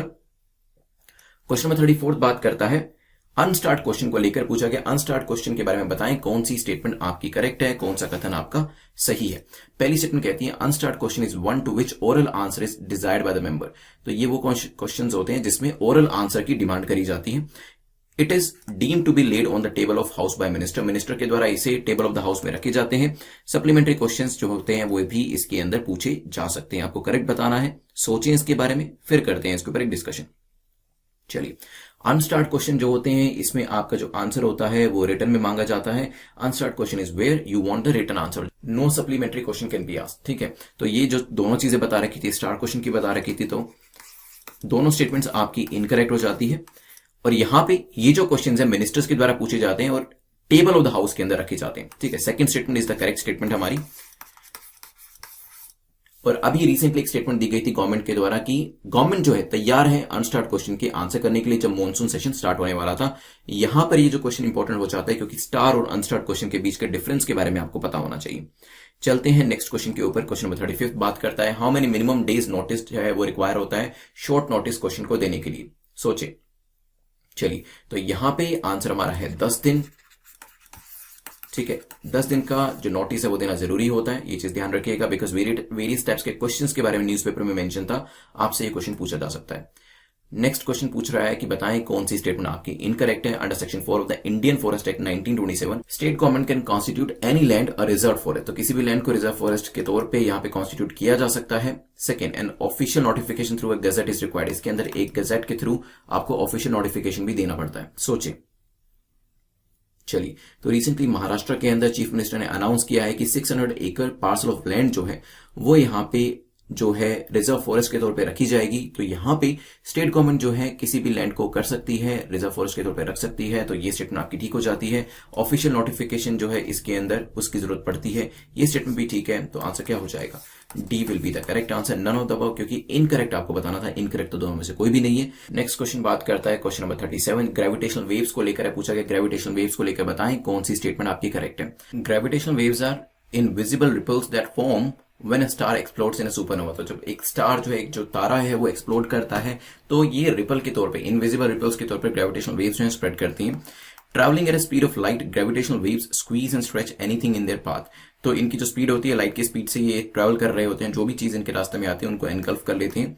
Gravitational waves were proposed by Albert Einstein in its general theory of relativity over a century ago. तो काफी साल पहले जो एल्बर्ट आइंस्टाइन थे उन्होंने अपनी थ्योरी ऑफ रिलेटिविटी के अंदर ग्रेविटेशनल वेव्स जो थी इसको प्रपोज किया था। सोचिए, चलिए, तो यहाँ पे साइंस एंड टेक्नोलॉजी वाले सेक्शन के अंदर ग्रेविटेशनल वेव्स का जिक्र किया हुआ था, that's why this question is formed. Gravitational waves जो होते हैं इनविजिबल रिपल्स होते हैं। रिपल आप जानते हैं कि जब भी आप मान लीजिए किसी, आप एक तालाब है तो वहां पे कुछ पत्थर डालते हैं तो आपने देखा होगा वो रिपल बनते जाते हैं।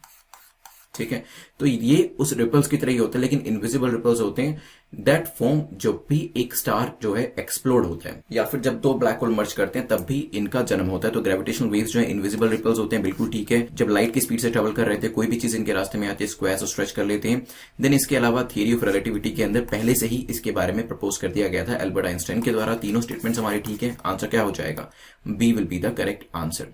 Which of the following has started Operation Twist? Operation twist चारों में से किसके द्वारा स्टार्ट किया गया? सोचिए, चलिए, तो यहां पे ये जो पर्टिकुलर ऑपरेशन ट्विस्ट चलाया गया है आरबीआई का इनिशिएटिव है। B is the correct answer. Basically जो मार्केट कंडीशंस है उनको सुधारने के लिए, जो फाइनेंशियल कंडीशंस है उसको स्मूदन करने के लिए आरबीआई ने इस इनिशिएटिव को चलाया। So B is the correct answer. ध्यान रखिएगा इस पर्टिकुलर इनिशिएटिव के बारे में। Next question open market operation को लेके है, क्योंकि आरबीआई ने ये जो पर्टिकुलर इनिशिएटिव चलाया है वो OMO that is open market operation से ही रिलेट करता है। तभी मैंने आपसे ये क्वेश्चन जो यहाँ पे पूछा है। ओएमओ को लेकर बताएं कौन सी स्टेटमेंट आपकी करेक्ट है। Open market operation is the simultaneous sale and purchase of government securities and treasury bills by RBI. तो इसमें क्या होता है, गवर्नमेंट सिक्योरिटीज जो होती है उसका सेल और परचेज होता है। ऑब्जेक्टिव है कि money supply in the economy को रेगुलेट किया जा सके। आरबीआई जो है OMO that is open market operation करता है किसके थ्रू? कमर्शियल बैंक्स के थ्रू। सोचिए, चलिए, तो RBI carries out open market operation through commercial banks and the directly deal with the public.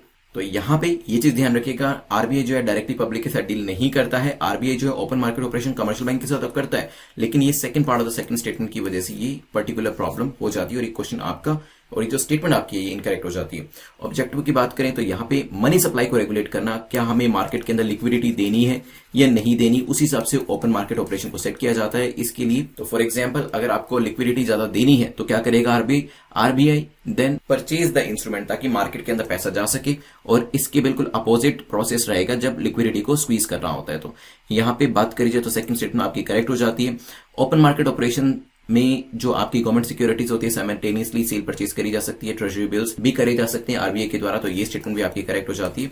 B is the correct answer. जब भी open market operation किए जाते हैं उसके अंदर गवर्नमेंट सिक्योरिटीज हो, ट्रेजरी बिल्स हो, इन सब का सेल और परचेज जो है वो किया जाता है। चलते हैं नेक्स्ट क्वेश्चन के ऊपर जो कि गवर्नमेंट सिक्योरिटीज को लेकर है। पूछा गया है गवर्नमेंट सिक्योरिटीज को लेकर बताएं कौन सी स्टेटमेंट आपकी करेक्ट है। इट्स अ ट्रेडेबल इंस्ट्रूमेंट जो कि सेंट्रल गवर्नमेंट के द्वारा या फिर स्टेट गवर्नमेंट के द्वारा इशू किया जाता है, हो सकता है।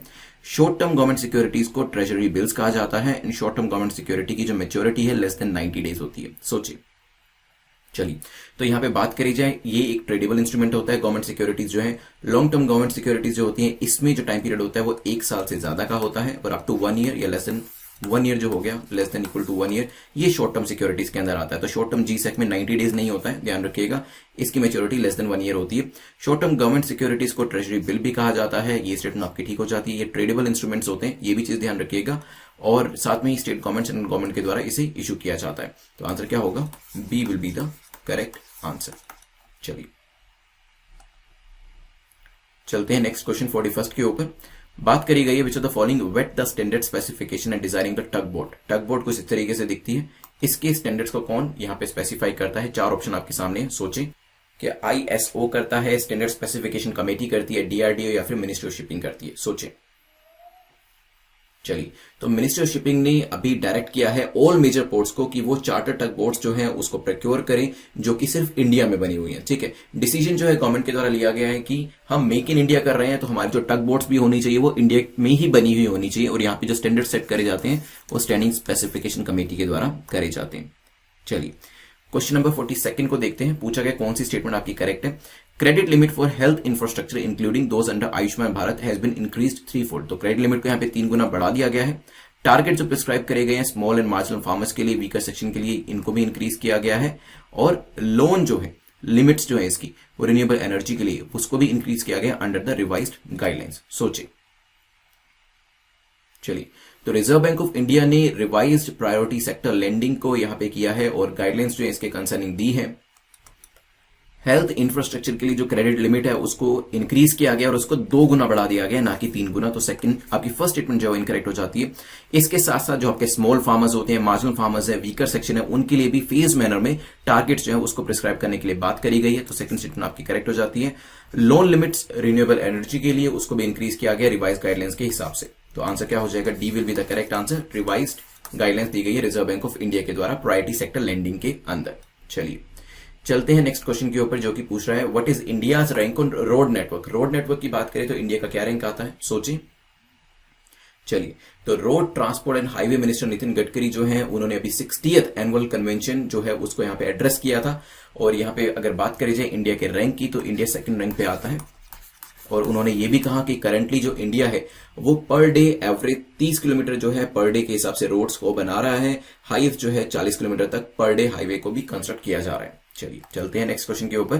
क्वेश्चन नंबर 44 को देखते हैं। पूछा गया था state of young child in India report के बारे में बताएं कौन सी स्टेटमेंट करेक्ट है। तमिलनाडु ने इसमें टॉप किया है। रिपोर्ट जो है मोबाइल क्रैशेस के द्वारा बनाई जाती है। Report has been prepared by mobile creches. The report showed the evidence of huge returns on investment in early childhood development. तो ये रिपोर्ट की एक फाइंडिंग है, सोचिए। चलिए तो वाइस प्रेसिडेंट जो हमारे मिस्टर वेंकैया नायडू हैं उन्होंने state of young child report को अभी रिलीज किया था। इसके अंदर केरला ने टॉप किया है, ना कि तमिलनाडु ने। तो पहली स्टेटमेंट आपकी इनकरेक्ट हो जाती है। रिपोर्ट एक ऑर्गेनाइजेशन है जिसका नाम है मोबाइल क्रैशेस, उसके द्वारा बनाई गई है। It's a policy advocacy organisation जो कि अंडर प्रिविलेज चिल्ड्रन के लिए काम करती है। तो सेकंड स्टेटमेंट आपकी करेक्ट हो जाती है। रिपोर्ट ये बताती है कि जो अर्ली चाइल्डहुड डेवलपमेंट के अंदर जो इन्वेस्टमेंट करी जाती है उसके जो रिटर्न्स है वो काफी ज्यादा ह्यूज होते हैं। सो थर्ड स्टेटमेंट भी आपकी करेक्ट हो जाती है। D will be the correct answer. चलिए चलते हैं नेक्स्ट क्वेश्चन के ऊपर। यहां पे देख सकते हैं आप केरला ने टॉप किया है। क्वेश्चन नंबर 45 बात करता है सर्वपाली राधाकृष्णन जी के बारे में पूछा गया, इनको लेकर बताएं करेक्ट स्टेटमेंट आपकी कौन सी है। उन्होंने फिलोसफी के प्रोफेसर के तौर पे काम किया था मैसूर के अंदर। He was the first Indian to hold a professional chair at University of Stanford. तो यूनिवर्सिटी ऑफ स्टैनफोर्ड के अंदर उन्होंने एक प्रोफेसरियल चेयर जो थी उसको भी होल्ड किया था। And he was awarded a knighthood in 1931। 1931 के अंदर उनको नाइटहुड जो थी वो भी दी गई थी। सोचिए, तो yes, he was the first Indian, ध्यान रखिएगा, was the first Indian to hold a professorial chair at the university of Oxford, ना कि यूनिवर्सिटी ऑफ स्टैनफोर्ड। तो यहाँ पे ये स्टेटमेंट आपकी इनकरेक्ट हो जाती है। और फिलोसफी के प्रोफेसर के तौर पे मैसूर में उन्होंने काम किया था। नाइटहुड भी 1931 में उनको दी गई थी। अभी रिसेंटली उनको ऊपर एक आर्टिकल दिया गया था न्यूज़पेपर के अंदर, तभी ये क्वेश्चन जो है उनको लेकर बनाया गया, पूछा जा सकता है। और यहाँ पर जो कुछ फैक्ट्स जो हैं इस तरीके के वो आपको मेंस में भी हेल्प कर सकते हैं। चलिए चलते हैं नेक्स्ट क्वेश्चन के ऊपर। 46 क्वेश्चन जो है इंदिरा नेवी एक्सरसाइज को लेकर है। पूछा गया कि कौन कौन सी दो नेवी एक्सरसाइज करती है। सोचे, इजी क्वेश्चन है। चलिए, तो रिसेंटली 11th एडिशन जो एक्सरसाइज का है इंदिरा नेवी का, बाइनियल बायलेटरल मैरीटाइम एक्सरसाइज है रशिया और इंडिया के बीच की। तो बी हमारे यहाँ पे आंसर हो जाएगा। अभी कुछ महीने पहले ही इसे परफॉर्म किया गया था बे ऑफ बंगाल के अंदर। 47 क्वेश्चन जो है पूछ रहा है कि बताएं दोनों में से कौन सी स्टेटमेंट आपकी करेक्ट है। Minister is eligible to be nominated as a member of any of the standing committee. जो मिनिस्टर होते हैं वो किसी भी स्टैंडिंग कमेटी के लिए एलिजिबल रहते हैं नॉमिनेट होने के लिए। Term of office of each standing committee is 2 years from the date. चलिए, तो यहाँ पे डिपार्टमेंट रिलेटेड स्टैंडिंग कमेटीज जो थी वो न्यूज में थी, क्योंकि कोविड-19 पेंडेमिक के टाइम की वजह से उनको जो काम दिया गया था उसमें काफी देरी हुई है, काफी ज्यादा डेलिब्रेशन और जो बातचीत थी वो नहीं कर पाए थे। यहाँ पे बात करी जाए टर्म ऑफ ऑफिस की स्टैंडिंग कमेटी के 2 साल नहीं रहता है, 1 साल रहता है। और यहाँ पे ministers they are not eligible to be nominated. तो पहली स्टेटमेंट भी आपकी इनकरेक्ट हो जाती है। आंसर क्या हो जाएगा? D will be the correct answer. Both of the statements are incorrect. Next question को देखते हैं। क्वेश्चन नंबर 48 जो है दीपा के बारे में है। Data empowerment and protection architecture को लेकर पूछा कि बताएं इनमें से कौन सी स्टेटमेंट आपकी गलत है, कौन सा कथन यहाँ पर गलत है आपका, यह आपको बताना है। क्वेश्चन नंबर 48 को बिल्कुल ध्यान से पढ़िए। पहली स्टेटमेंट कहती है इट इज रिलीज बाय मीटी। मीटी के द्वारा इसे रिलीज किया गया है दीपा को। Deepa will create an AI concerning geography of the country. तो आर्टिफिशियल इंटेलिजेंस को यहाँ पे क्रिएट किया जाएगा, उससे कंसर्निंग ज्योग्राफी को क्रिएट किया जाएगा। सोचिए क्या आंसर हो सकता है, फिर करते हैं इसके ऊपर एक डिस्कशन। चलिए देखिए, नाम पढ़िए, data empowerment and protection architecture. तो बेसिकली जो लोग हैं वो अपने डेटा को किस हद तक शेयर करना चाहते हैं, थर्ड पार्टी के साथ शेयर करना चाहते हैं, नहीं करना चाहते, किस तरीके से करना चाहते हैं, इस चीज की पूरी एम्पावरमेंट जो है वो लोगों को दी जा रही है। It is released by NITI Aayog, ना कि मीटी, ध्यान रखिएगा। और ये जो डेटा एम्पावरमेंट प्रोटेक्शन आर्किटेक्चर है ये आर्टिफिशियल इंटेलिजेंस कंसर्निंग ज्योग्राफी जो है वो भी क्रिएट कर रहा है। तो सेकंड स्टेटमेंट आपकी करेक्ट हो जाती है। आंसर क्या हो जाएगा? C will be the correct answer. ध्यान रखिएगा, रिलीज किसके द्वारा किया गया? नीति आयोग के द्वारा। और ये आपको एम्पावर करेगा कि वो आप कितना डेटा अपना सिक्योर रखना चाहते हैं, कितना थर्ड पार्टी के साथ शेयर करना चाहते हैं। क्वेश्चन नंबर 49 को देखते हैं जो कि GDPR को लेकर है। पूछा गया GDPR को लेकर, ये एक यूरोपियन यूनियन का इनिशिएटिव है। ये जो है स्ट्रॉन्ग डेटा प्रोटेक्शन लॉस को इंट्रोड्यूस करेगा और फोकस इसका मिनिमम डेटा को कलेक्ट करने पे होगा। सोचिए, चलिए, तो GDPR काफी न्यूज में था कुछ टाइम पहले, और खासतौर पर यूरोपियन कंट्रीज को लेकर। तो तीनों स्टेटमेंट जो है आपकी बिल्कुल करेक्ट है। यहाँ पे मिनिमम डेटा कलेक्ट किया जाएगा, डेटा प्रोटेक्शन जो है इसके अंदर प्रोवाइड करी जा रही है आपको। डिपार्टमेंट रिलेटेड स्टैंडिंग कमेटी के ऊपर एक और क्वेश्चन यहाँ पे डिस्कस किया गया है। देयर आर 24 DRSC, जिसमें से 8 जो है वो राज्यसभा के अंदर आती है और 16 जो है वो आपकी लोकसभा के अंदर आती है। ईच स्टैंडिंग कमेटी में 30 मेंबर्स होते हैं, ओनली लोकसभा मेंबर्स जो है वो इसके मेंबर्स हो सकते हैं। सोचे, चलिए देखिए, अगर आप थर्ड स्टेटमेंट देखेंगे फर्स्ट से कॉन्ट्राडिक्ट कर रही है, क्योंकि पहली स्टेटमेंट कहते हैं कि 8 जो है वो राज्यसभा के अंदर है इस तरह की कमिटीज। तो यहाँ पे दूसरी तरफ कह रहे हैं कि यहाँ पे सिर्फ लोकसभा के मेंबर्स हो सकते हैं। तो कहीं ना कहीं कॉन्ट्राडिक्शन हमें देखने को मिल रहा है। बात करी जाए, east standing committee consist of 31 members, और इसके अंदर 21 आपके लोकसभा से आते हैं, 10 आपके राज्यसभा से आते हैं। तो वैसे ही सेकंड स्टेटमेंट इनकरेक्ट हो जाती है। थर्ड स्टेटमेंट भी आपकी गलत है, क्योंकि मैंने आपको बता दिया कि 10 राज्यसभा से आ रहे हैं और यस 24 DRSCs हैं, जिसमें से 8 और 16 कहां पे वो मैंने आपको बता दिया। ए इज द करेक्ट आंसर। ठीक है, तो यहाँ पे राज्यसभा का जो सेक्रेटेरिएट है वो सोच रहा था अभी कि रूल्स जो हैं जो कि DRSC को फॉलो किए जाते हैं उसमें कुछ तब्दीली लाई जाए। दैट्स वाई ये न्यूज के अंदर दिया गया था। चलते हैं नेक्स्ट क्वेश्चन के ऊपर। इससे पहले crack UPSC exam in 200 days की सीरीज के बारे में आपको बता देता हूं। This is the best series जो हमने अभी लॉन्च करी है, और इसको आप exam.netmock.com के ऊपर जाकर आप सब्सक्राइब कर सकते हैं। This is one of the best series. exam.netmock.com की जो सीरीज है इसे आप सब्सक्राइब कर सकते हैं। इसमें आप डे वाइज प्रिपरेशन जो है वो कर सकते हैं और अपने UPSC के गोल को अचीव कर सकते हैं। 200 डेज तक आपको रेगुलर बेसिस पे असाइनमेंट्स दिए जाएंगे जो कि आप कंप्लीट करेंगे, सो दैट 200 डेज के बाद आपकी एक अच्छे से तैयारी हो सके। और इसी तरीके से अगर आप 2022 के एग्जाम के लिए तैयारी कर रहे हैं, 500 डेज की जो सीरीज है वो भी हमने स्टार्ट करी है, ताकि 2022 तक आपकी एक रोबस्ट, एक काफी अच्छे तरीके से तैयारी हो सके, ताकि मेंस के अंदर आप अपनी सीट को इंश्योर करा पाए। क्वेश्चन नंबर 51 को देखते हैं। पूछा गया हेडक्वार्टर कहां पर है पीसीए का, परमानेंट कोर्ट ऑफ आर्बिट्रेशन का। चार आपको लोकेशन दिए, जल्दी से बताएं। पीसीए काफी न्यूज में रहता है, चाहे वो वोडाफोन का केस हो या फिर केन का केस हो, इसको हम डिस्कस करते रहते हैं। And the correct answer is a, Hague के अंदर ये हेडक्वार्टर जो है लोकेट करता है। चलते हैं नेक्स्ट क्वेश्चन के ऊपर। 52nd क्वेश्चन पूछ रहा है which of the following have been, DSIIs के बारे में पूछा गया है, डोमेस्टिकली सिस्टमैटिकली इंपॉर्टेंट इंश्योरर। डीसिप के बारे में आपने सुना है, डोमेस्टिक सिस्टमैटिकली इंपॉर्टेंट बैंक्स। कौन कौन से हैं डीसिप्स, उसके एग्जांपल जो है वो मुझे कमेंट सेक्शन में जरूर बताइएगा। रिसेंटली डीएसआईज को भी बताया गया, यहाँ पे आपको बताना है इन तीनों में से डीएसआई कौन सा है। ठीक है, आपके सामने तीन ऑप्शन दिए गए हैं। तो यहाँ पे जो फर्स्ट है वो ये कह रहा है कि आपका जो एनआईए है, न्यू इंडिया एश्योरेंस, वो डीएसआई में आता है, एलआईसी डीएसआई में आता है, जीआईसी डीएसआई में आता है। सोचें।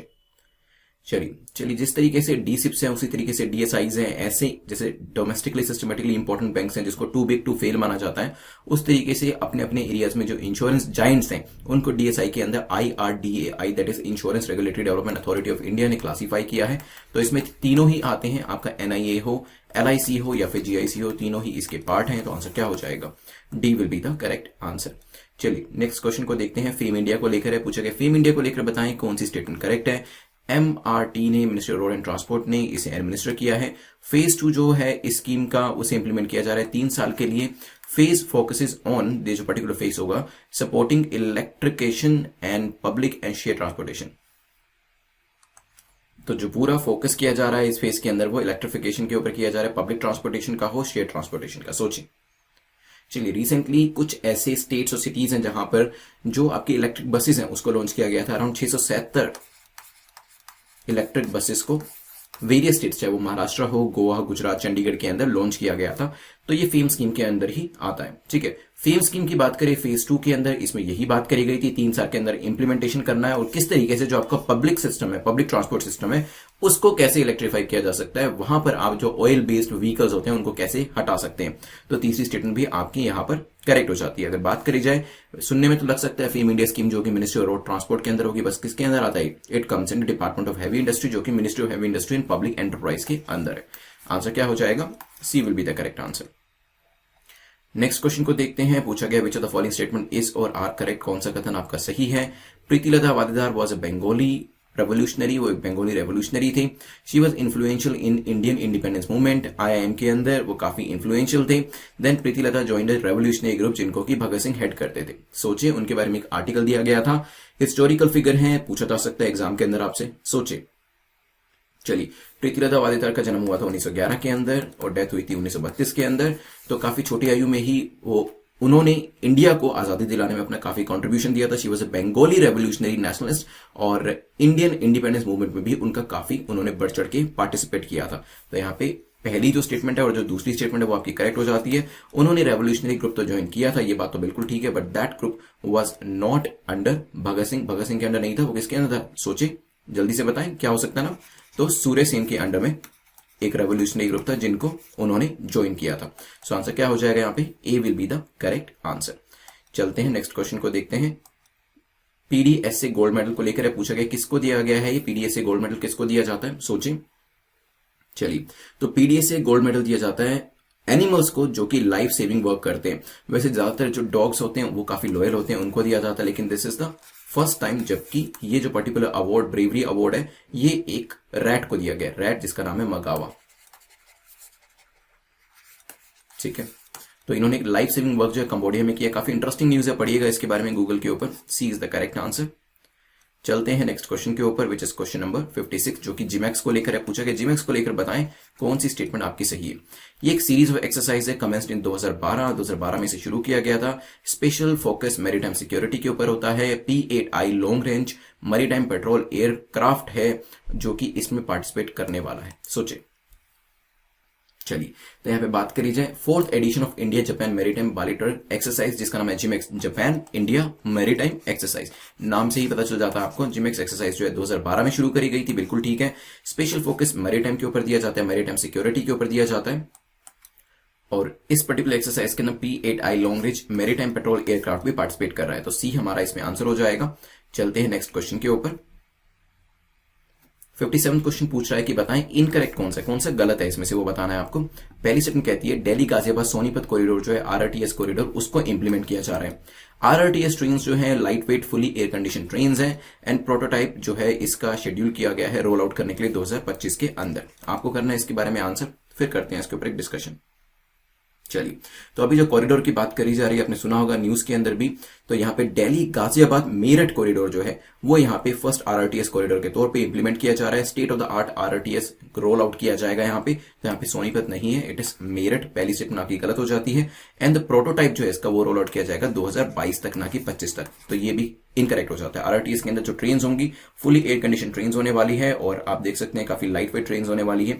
तो ये सेकंड स्टेटमेंट आपकी करेक्ट हो जाती है। आंसर क्या होगा? आंसर वुड बी बी, क्योंकि आपको इनकरेक्ट बताना था। चलिए चलते हैं नेक्स्ट क्वेश्चन के ऊपर। नेक्स्ट क्वेश्चन बात करता है सेंटर फॉर डिसेबिलिटी स्पोर्ट्स के बारे में। पूछा गया कि ये कहां पे एस्टैब्लिश किया गया, सोचें। चलिए, foundation stone for centre for disability sports जो है ग्वालियर मध्य प्रदेश के अंदर रखा गया है। तो ध्यान रखिएगा D is the correct answer. चलते हैं नेक्स्ट क्वेश्चन के ऊपर। 59 क्वेश्चन जो है मेडिकल काउंसिल ऑफ इंडिया के बारे में पूछ रहा है। ये जो पर्टिकुलर बॉडी है ये रेगुलेटिंग बॉडी है एक तरीके से मेडिकल प्रोफेशनल्स के लिए। It has been replace by national medical commission, NMC के द्वारा इसे रिप्लेस कर दिया गया। सोचिए। चलिए, हिस्टोरिकल रिफॉर्म करे गए in the field of medical education और दैट्स व्हाई यूनियन गवर्नमेंट भी यहाँ पे न्यूज में थे। और यहाँ पे जो नेशनल मेडिकल कमीशन एनएमसी जो है इसने बेसिकली ये आई है एक बॉडी नई जिसने कि मेडिकल काउंसिल ऑफ इंडिया को रिप्लेस किया है। Eight the same time body जो है इंचार्ज रहेगी मेडिकल प्रोफेशन को लेकर। तो हमारा आंसर हो जाएगा सी। क्वेश्चन नंबर 68 को देखते हैं जो कि बात कर रहा है फ्राइडे फॉर फ्यूचर इनिशिएटिव किस चीज से एसोसिएट करता है, सोचे। चलिए, रिसेंटली स्टूडेंट और यूथ जो थे फ्राइडे फॉर फ्यूचर ऑर्गेनाइजेशन के उन्होंने प्रोटेस्ट किया outside ministry of environment forest and climate change, क्योंकि जो ड्राफ्ट एनवायरमेंट इंपैक्ट असेसमेंट 2020 बनाया गया उसके अंदर वो कुछ चेंजेस चाहते हैं। तो किससे एसोसिएट करता है? क्लाइमेट चेंज से एसोसिएट करता है। ध्यान रखिएगा, न्यूज में था तो पूछा जा सकता है आपसे Friday for future.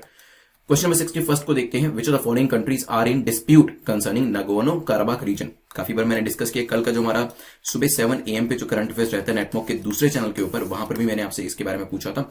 Nagorno Karabakh reason के अंदर कौन कौन सी दो कंट्रीज जो है वो न्यूज में है, सोचिए। चलिए, रिसेंटली टेरिटोरियल डिस्प्यूट की वजह से अर्मेनिया अजरबैजान जो थे न्यूज में थे नगोर्नो कराबाख रीजन की वजह से। नगोर्नो कराबाख रीजन जो है 95% ऑफ इसकी जो पॉपुलेशन है वो एथनिकली अर्मेनियन है and it's controlled by them, but it is internationally recognised as part of Azerbaijan. तो इंटरनेशनल लेवल पे जो कम्युनिटी है वो ये मानते हैं कि जो पार्ट है अजरबैजान का है, लेकिन कंट्रोल इसे अर्मेनिया के द्वारा किया जाता है। इसी वजह से दोनों कंट्रीज के बीच में प्रॉब्लम चलती रहती है।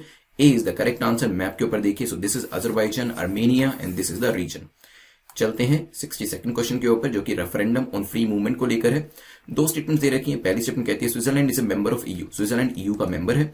It allows people to move and work freely in all 27 EU countries as well as in Switzerland. तो ये बेसिकली जो पर्टिकुलर राइट है फ्रीली मूवमेंट का वो देता है किसको? वेरियस कंट्रीज को। सोचिए। चलिए, तो अभी रिसेंटली एक रेफरेंडम जो था स्विस पीपल ने रिजेक्ट कर दिया और उसमें कहा गया था कि इमिग्रेशन जो है ईयू से वो कम किया जाएगा। इस चीज को रिजेक्शन कर दिया गया स्विट्जरलैंड के लोगों के द्वारा। आप जानते हैं कि स्विट्जरलैंड में एक अलग तरीके की डेमोक्रेसी फॉलो करी जाती है। छोटे छोटे क्वेश्चंस जो होते हैं वो भी लोगों से पूछे जाते हैं और उनका उसके अंदर फीडबैक जो है इनपुट जो है लिया जाता है। तो यहां पे बात करी जाए Switzerland is a member of EU, तो नहीं, ईयू का मेंबर नहीं है ये, तो पहली स्टेटमेंट इनकरेक्ट हो जाती है। बट यहां पे जो रेफरेंडम ऑन फ्री मूवमेंट है ये लोगों को अलाउ करता है कि वो 27 ईयू कंट्रीज के अंदर फ्रीली मूव कर सकते हैं एंड इवन इन स्विट्जरलैंड। तो बी यहां पे करेक्ट आंसर हो जाएगा। चलिए, स्विट्जरलैंड की लोकेशन को ईयू के अंदर आप जरूर लोकेट करिएगा। चलते हैं नेक्स्ट क्वेश्चन के ऊपर, which is concerning tourism in India. पूछा गया है बताएं इसको लेकर कौन सी स्टेटमेंट करेक्ट है। 38 वर्ल्ड हेरिटेज साइट्स है इंडिया के अंदर, हो सकता है। Second, contribution to India GDP in 2019 9.3% था टूरिज्म का। एंड साथ ही एप्लीकेशन जो है इसे हॉस्पिटैलिटी इंडस्ट्री को सपोर्ट करने के लिए लॉन्च किया गया। सोचिए। चलिए, तो 27 सितंबर जो है इसको वर्ल्ड टूरिज्म डे के तौर पे सेलिब्रेट किया जाता है और 1980 से ऐसा किया जा रहा है। इसी के कंसर्निंग न्यूज दे रखी थी। It was on this day 1970 के अंदर जब statue of United Nation World Tourism Organisation जो था उसे अडॉप्ट किया गया था। अगर हम इंडिया की बात करते हैं टूरिज्म इंडस्ट्री की, ये मेंस के अंदर भी क्वेश्चन पूछा जा सकता है आपसे टूरिज्म इन इंडिया को लेकर। 38 वर्ल्ड हेरिटेज साइट्स हैं इंडिया के अंदर। इंडिया की जीडीपी के अंदर कंट्रीब्यूशन 9.3% के आसपास है अगर हम 2019 की बात करते हैं। साथ ही एप्लीकेशन को लॉन्च किया गया हॉस्पिटैलिटी इंडस्ट्री को सपोर्ट करने के लिए। तीनों पॉइंट्स जो है 3 पॉइंट्स आपको यहाँ पे टूरिज्म को लेकर मिल गए, तो इसको आप जरूर लिखिएगा।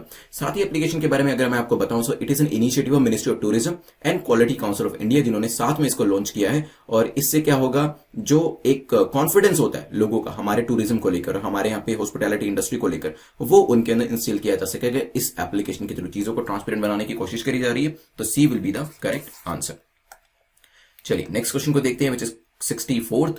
बात करी गई है सैंडलवुड स्पाइक डिसीज को लेकर। It is N infectious disease जो कि फाइटोप्लाज्मा की वजह से होती है। Disease was first reported in Tamil Nadu में अंदर सबसे पहले इसे रिपोर्ट किया गया था और अभी तक इसका कोई क्योर नहीं है। सोचे। चलिए, तो अभी रिसेंटली इंडिया के जो सैंडलवुड ट्रीज है वो एक काफी सीरियस थ्रेट जो है वो फेस कर रहे हैं, क्योंकि इस तरीके की डिसीज उसके अंदर अभी शुरू हो गई है और इस डिसीज की वजह से प्रॉब्लम हो जाएगी। ऐसा नहीं है कि कोई नई डिसीज है, सबसे पहले इसे 1899 में कर्नाटका में डिटेक्ट किया गया था, लेकिन अभी दोबारा से सैंडलवुड ट्रीज के अंदर इसे देखा जा रहा है, तो इसकी वजह से सैंडलवुड ट्रीज को काटना पड़ रहा है और जो हम सैंडलवुड उस ट्री से हमें मिलती है वो नहीं मिल पा रही है। तो यहां पे आप देख सकते हैं कि डबल प्रॉब्लम हो रही है, बायोडाइवर्सिटी का तो लॉस हो ही रहा है, इकोनॉमी में भी नुकसान हो रहा है। So yes, it is a infectious disease जो कि फाइटोप्लाज्मा की वजह से होती है और इसका अभी तक कोई क्योर नहीं है। इसी वजह से हमें यहाँ पे पेड़ों को भी काटना पड़ रहा है। यहाँ पे सबसे पहले इसे डिटेक्ट कहां किया गया था? कर्नाटका के अंदर, ध्यान रखिएगा, कोडागु रीजन के अंदर, कर्नाटका के अंदर 1899 के। चलिए, first and third statements are correct, B will be the correct answer.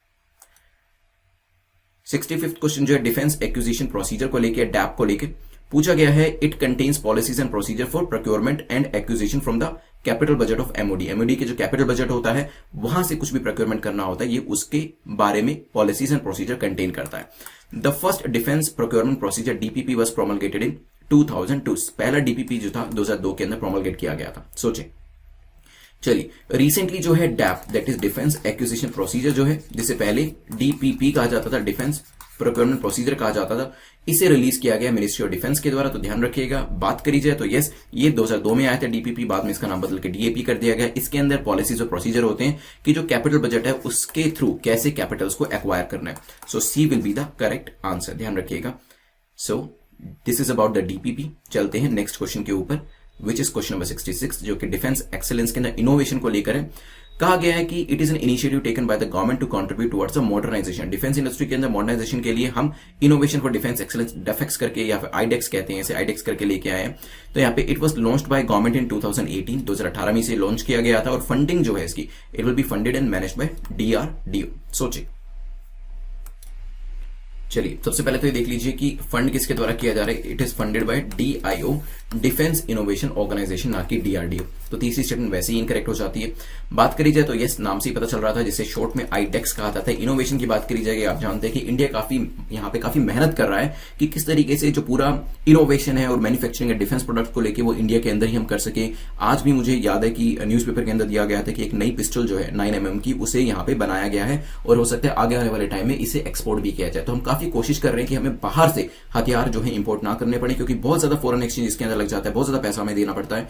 तो ये सब चीजें रुक जाएंगी। और दूसरी अच्छी चीज ये है कि जब हम बनाने लगेंगे तो हम बाहर दूसरे कंट्रीज को बेचना भी शुरू करेंगे, जिससे कि प्रीशियस फॉरेन एक्सचेंज जो आज तक हम दूसरी कंट्रीज, चाहे वो रशिया हो, इसराइल हो, आपकी यूएस हो या फ्रांस हो, उनको दिया करते थे, वो अब बाकी जो थर्ड वर्ल्ड कंट्रीज हैं या फिर जो दूसरी कंट्रीज हैं जो टेक्नोलॉजी के मामले में हमारे मैच में नहीं करेंगी, वो हमें यहाँ पर ऑर्डर्स दिया करेंगे और हम काफी प्रीशियस फॉरेन एक्सचेंज को अर्न कर पाएंगे। तो यहाँ पे यस, गवर्नमेंट ने 2018 में लॉन्च किया गया था और मॉडर्नाइजेशन के लिए है, तो डी हमारा यहाँ पे आंसर हो जाएगा। चलते हैं नेक्स्ट क्वेश्चन के ऊपर। 67 जो है आईएनएसटीसी के बारे में है। आपका पूछा है कि बताएं इसमें से कौन सी कंट्री इसका हिस्सा नहीं है? Armenia, Afghanistan, India. तो international north south transport corridor के बारे में तो सुना ही होगा आपने, मैप के ऊपर अभी दिखाऊंगा, सोचें आप इसके बारे में क्या हो सकता है आंसर। चलिए, तो बात करिए, आर्मेनिया जो है वो इसका पार्ट नहीं है। इंडिया तो डेफिनेटली है, अफगानिस्तान भी है और बाकी जो कंट्रीज है वो मैं आपको दिखा देता हूं। तो बेसिकली इंडिया जो है आईएनएसटीसी का पार्ट है। इसमें एक मल्टी मॉडल नेटवर्क रहेगा, जिसमें शिप के थ्रू, रेल के थ्रू, रोड के थ्रू, जो पूरी की पूरी एक रोड है उसे बनाई जा रही है, जिसके अंदर Iran, India, Afghanistan, Azerbaijan, Russia, central Asia, Europe, ये कंट्रीज सब शामिल होने वाली है। सो ए यहाँ पे आंसर है, देख सकते हैं कुछ इस तरीके से कनेक्टिविटी ये शिप के थ्रू हो जाएगी। यहाँ पे आपका रोड नेटवर्क रहने वाला है और साथ में रेलवे नेटवर्क भी रहने वाला है। किस तरीके से हम कनेक्टिविटी कर रहे हैं और कौन कौन सी कंट्रीज यहाँ पर इन्वॉल्व है। 68th क्वेश्चन को देखते हैं, जो कि लूज सिगरेट्स एंड बीड़ी की सेल को लेकर है। Chhattisgarh had banned the sale of loose cigarettes in 2020, 2020 में बैन कर दिया। केरला ने कहा कि lowest prevalence of tobacco smoking in the country है एज पर जीएटीएस, और tobacco produce need to be sold with graphic health warning, जो है टोबैको को जब आप सेल करते हैं उसके ऊपर देनी पड़ती है। सोचिए इसके बारे में, फिर करते हैं इसके ऊपर एक डिस्कशन। चलिए देखिए, अगर बात करें अभी महाराष्ट्र गवर्नमेंट ने काफी अच्छा इनिशिएटिव लिया है। उन्होंने sale of loose cigarettes and beedi को यहाँ पे बैन कर दिया है ताकि इसका कंजम्पशन जो है, टोबैको कंजम्पशन जो है वो कम किया जा सके स्टेट के अंदर, ठीक है। और ये यहाँ पे कोटपा आपका जो cigarettes and other tobacco product act है उसको कंप्लाई करने के लिए दिया गया। देखिए अगर मेंस में इस तरीके से क्वेश्चन आता है और आप इस तरीके के एक्ट्स को मेंशन करते हैं तो डेफिनेटली मार्क्स आपके अच्छे आने वाले हैं। गेट्स की बात करें, गेट्स क्या है, ग्लोबल एडल्ट टोबैको सर्वे 2016-17 के हिसाब से अभी जो बताया गया है उसमें यह बताया गया है कि जो प्रेवलेंस रेट है, Maharashtra has the lowest prevalence, ये ध्यान रखिएगा, ठीक है। तो यहाँ पे केरला जो है उसका नाम नहीं है, सेकंड आपका इनकरेक्ट हो जाता है। टोबैको जो प्रोडक्ट्स हैं they need to be sold with graphic warnings, ये भी आप जानते हैं, तो पहली और तीसरी स्टेटमेंट करेक्ट होने की वजह से आंसर हो जाएगा ए। आप मुझे बताइएगा ग्राफिक वार्निंग तो होती है बट वो अगर ये पूरा एक सिगरेट का पैकेट है तो इसके ऊपर कितने परसेंटेज एरिया के ऊपर ग्राफिक वार्निंग होनी चाहिए, ग्राफिक वार्निंग जो है वो होनी चाहिए। क्या पूरे के पूरे पैकेट के ऊपर ग्राफिक वार्निंग होनी चाहिए या फिर 10% के ऊपर, 20, 50, 70, 80? सोचिएगा इसके बारे में। चलते हैं नेक्स्ट क्वेश्चन के ऊपर। एम सेसेशन क्या है बताएं। चलिए, तो एम सेसेशन प्रोग्राम जो है वो टोबैको प्रोडक्ट्स को लेकर है। B is the correct answer. यहां पे किस तरीके से टोबैको का जो सेवन है उसको रोका जा सकता है, इसके अंदर जो आपके बेसिकली जो वेलफेयर वर्कर्स होते हैं वो इसके अंदर पार्टिसिपेट करते हैं और जो इन चीजों की आदतों में होते हैं, टोबैको कंजम्पशन की आदतों में होते हैं, वो इसमें पार्टिसिपेट करते हैं। और ministry of health and family welfare programme के द्वारा इसे लॉन्च किया गया है और इसमें जो वॉलंटियर्स होते हैं वो जिन लोगों को टोबैको की कंज्यूम करने की आदत होती है उनकी काउंसलिंग करते हैं और इंडिविजुअल हेल्प जो होती है इसके अंदर प्रोवाइड करी जाती है। ध्यान रखिएगा इसके बारे में, एम सेसेशन। नेक्स्ट जो है 70th क्वेश्चन ईएसजी को लेकर है, पूछा कि ईएसजी फंड्स के अंदर क्या क्या इंक्लूड होता है। सोचें, अगर इसके फुल फॉर्म पता है तो वैसे ही आप इसका आंसर कर पाएंगे, सोचें। चलिए, रिसेंटली वैसे आपका इंडियन इकोनॉमी का क्वेश्चन है, आईसीआईसीआई प्रूडेंशियल म्यूचुअल फंड जो है उन्होंने ईएसजी फंड को लॉन्च किया था।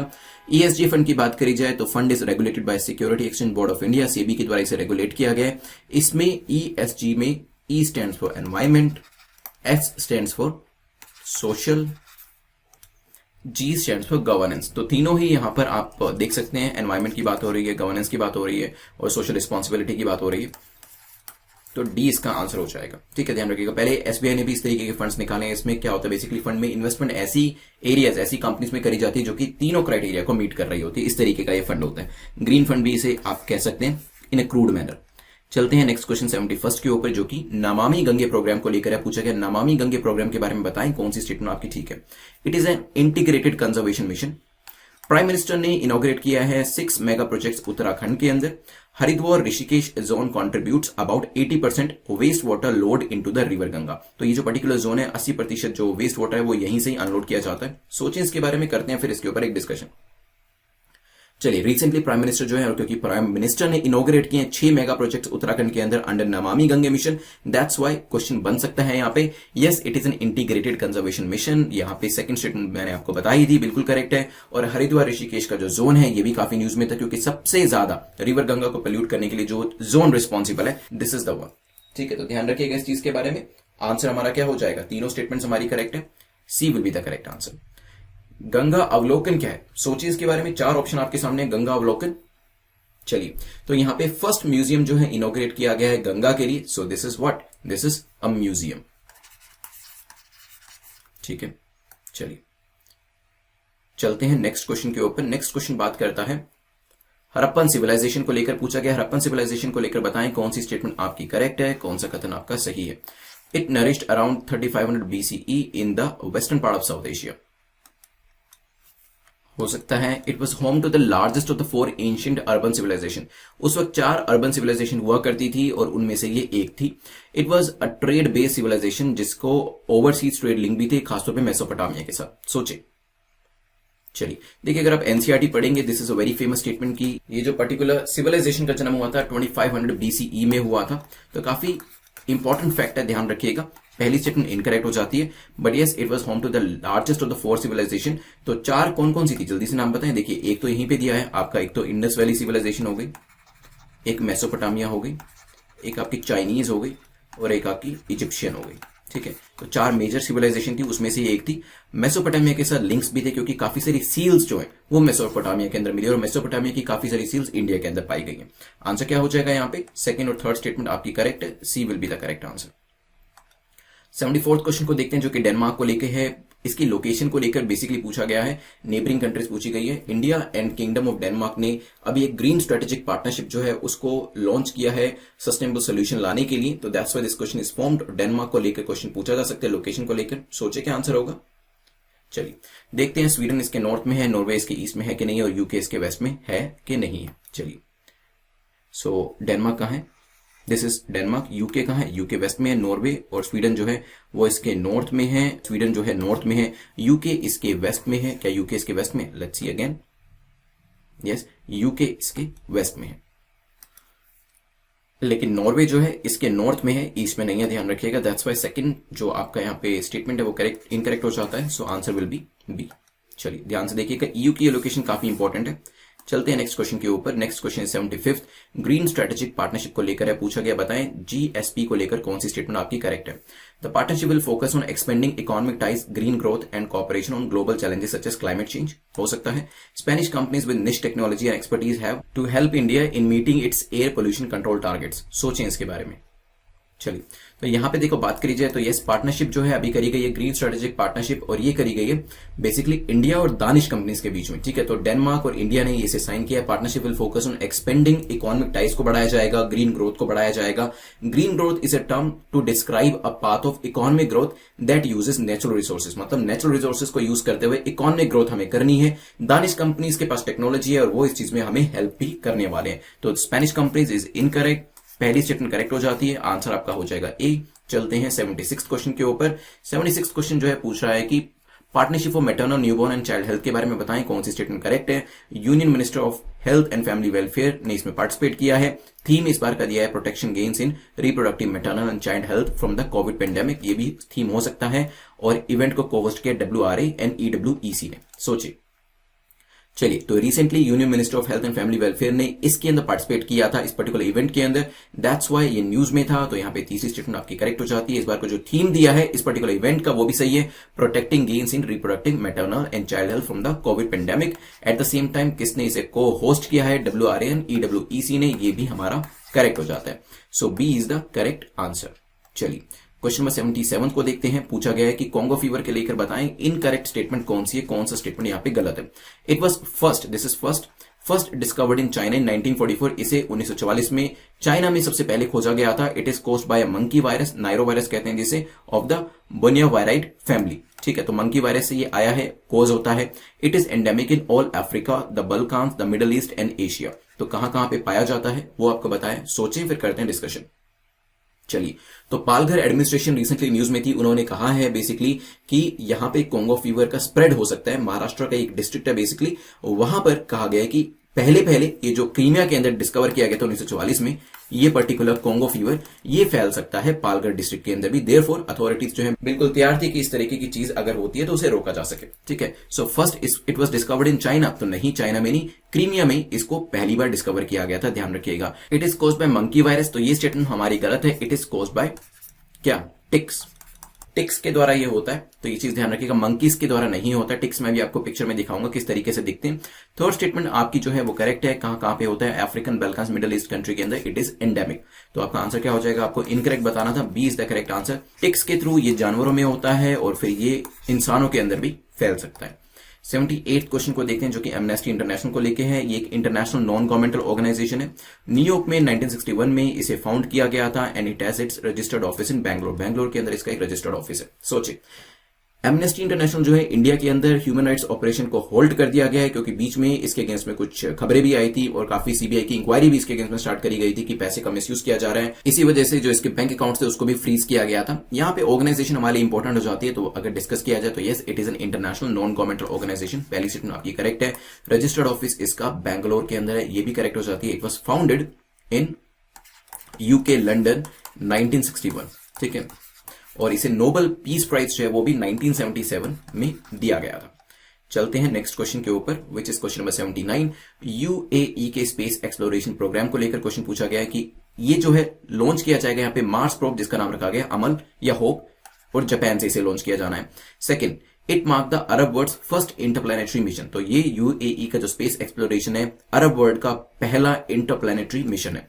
दे have also set the goal to build a human colony, Mars के ऊपर ह्यूमन कॉलोनी बनाना चाहता है यूएई 2117 तक। सोचे चलिए, तो रिसेंटली यूएई ने डिसाइड किया to send an unmanned spacecraft, moon के ऊपर भेजा जाएगा 2024 के अंदर। ठीक है, यहां पे बात करी जाए तो होप नाम से जो जापान के थ्रू ये पर्टिकुलर प्रॉप जो है लॉन्च किया गया, बिल्कुल करेक्ट है। अरब वर्ल्ड का बेसिकली पहला इंटरप्लेनेटरी मिशन है, क्योंकि अरब कंट्रीज जो है उनको आप ऑयल के लिए या फिर बड़ी बड़ी बिल्डिंग्स इंफ्रास्ट्रक्चर के लिए तो जानते हैं, लेकिन स्पेस के अंदर इतना ज्यादा उनका नाम नहीं है। They have also set that goal कि 2117 तक ह्यूमन कॉलोनी जो है मार्स के ऊपर सेटअप कर दी जाएगी। चलते हैं नेक्स्ट क्वेश्चन नंबर 88 के ऊपर। रेडियो पाठशाला इनिशिएटिव किसके द्वारा स्टार्ट किया गया, सोचे। चलिए, ओडिशा स्टेट गवर्नमेंट जो है उसने रेडियो का यूज किया है बच्चों तक पहुंचने के लिए, क्योंकि आप जानते हैं अभी रिसेंटली कोरोना वायरस की वजह से बच्चों का काफी नुकसान हुआ है एजुकेशन सेक्टर के अंदर, तो रेडियो पाठशाला जो है इसी की वजह से स्टार्ट किए गए हैं ओडिशा स्टेट गवर्नमेंट के द्वारा। नेक्स्ट क्वेश्चन जो है पूछ रहा है which of the following statement net zero के बारे में करेक्ट है। पहली स्टेटमेंट कहती है it's a state in which a country emission are compensated by absorption and removal of gases from atmosphere. तो इसमें क्या होता है, कंट्री का जो एमिशन होता है उसे किस तरीके से कॉम्पनसेट किया जाता है, जो गैसेस आपके एटमॉस्फेयर में है उसको रिमूव किया जाता है और एब्जॉर्ब किया जाता है। हो सकता है absorption can be decrease by creating more carbon sinks such as forest. Absorption को कैसे डिक्रीज किया जाता है, ज्यादा से ज्यादा कार्बन सिंक्स को बनाकर। Technology such as carbon capture and storage are used for this purpose. इसके लिए नई नई टेक्नोलॉजी जैसे कार्बन कैप्चर स्टोरेज का इस्तेमाल किया जाता है। सोचिए। चलिए, तो UNGA that is United nation general assembly में जो चाइनीज प्रेसिडेंट है शी जिनपिंग, उन्होंने एक स्टेटमेंट दी थी, एक स्पीच दी थी, और वहां पे कहा था कि बेसिकली वो चाइना को 2060 तक नेट जीरो बनाने वाले, नेट जीरो कंट्री बनने वाला है। तो इसमें क्या होता है, बेसिकली जो कंट्री जितना प्रदूषण कर रही है, जितना भी कार्बन एमिशन कर रही है, कार्बन को एमिट कर रही है, उसको यहां पर कॉम्पनसेट किया जाएगा, उसको एब्जॉर्ब करके या फिर गैसेस को रिमूव करके। तो जो भी एमिशन है या तो उसको एब्जॉर्ब कर लिया जाएगा, जिसके लिए एब्जॉर्प्शन के लिए क्या है आपके पास, एब्जॉर्प्शन के लिए आपके पास कार्बन सिंक्स होते हैं और फॉरेस्ट होते हैं, तो फॉरेस्ट ज्यादा कर दिए जाएंगे, कार्बन सिंक्स बढ़ा दिए जाएंगे ताकि उसको एब्जॉर्ब कर लिया जाए या फिर उन गैसेस को रिमूव कर दिया जाएगा। तो ये स्टेटमेंट ठीक हो जाती है। यहां पे एब्जॉर्प्शन के लिए एब्जॉर्प्शन कैन बी इंक्रीज ना कि डिक्रीज। इंक्रीज किया जा सकता है जब आप कार्बन सिंक्स बना लेते हैं, क्योंकि कार्बन सिंक होगा तो कार्बन इसमें आके सिंक हो जाएगा, नाम से ही पता चल रहा है। ठीक है, तो सिर्फ समझाने के लिए मैं आपको बता रहा हूं, कार्बन सिंक्स या फॉरेस्ट बनाए जाएंगे तो ज्यादा से ज्यादा कार्बन डाइऑक्साइड का एब्जॉर्प्शन होगा, ये डिक्रीज नहीं होगा, रादर इंक्रीज होगा।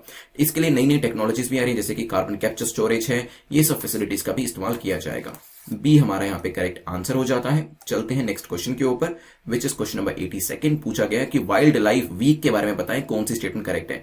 वाइल्ड लाइफ वीक जो है एक यूएस डेजिग्नेटेड वीक है, एनुअल थीम भी इसका दे रखा है, and Indian board of wild life works to improve awareness towards the preservation of wild life. सोचे, wild life week is being celebrated in India और अभी रिसेंटली इसे सेलिब्रेट किया गया था। बेसिकली आपका अक्टूबर 1 से अक्टूबर 8 का जो टाइम होता है तब इसे सेलिब्रेट किया जाता है। ठीक है, इसको कंसेप्चुलाइज किया गया था 1952 के अंदर।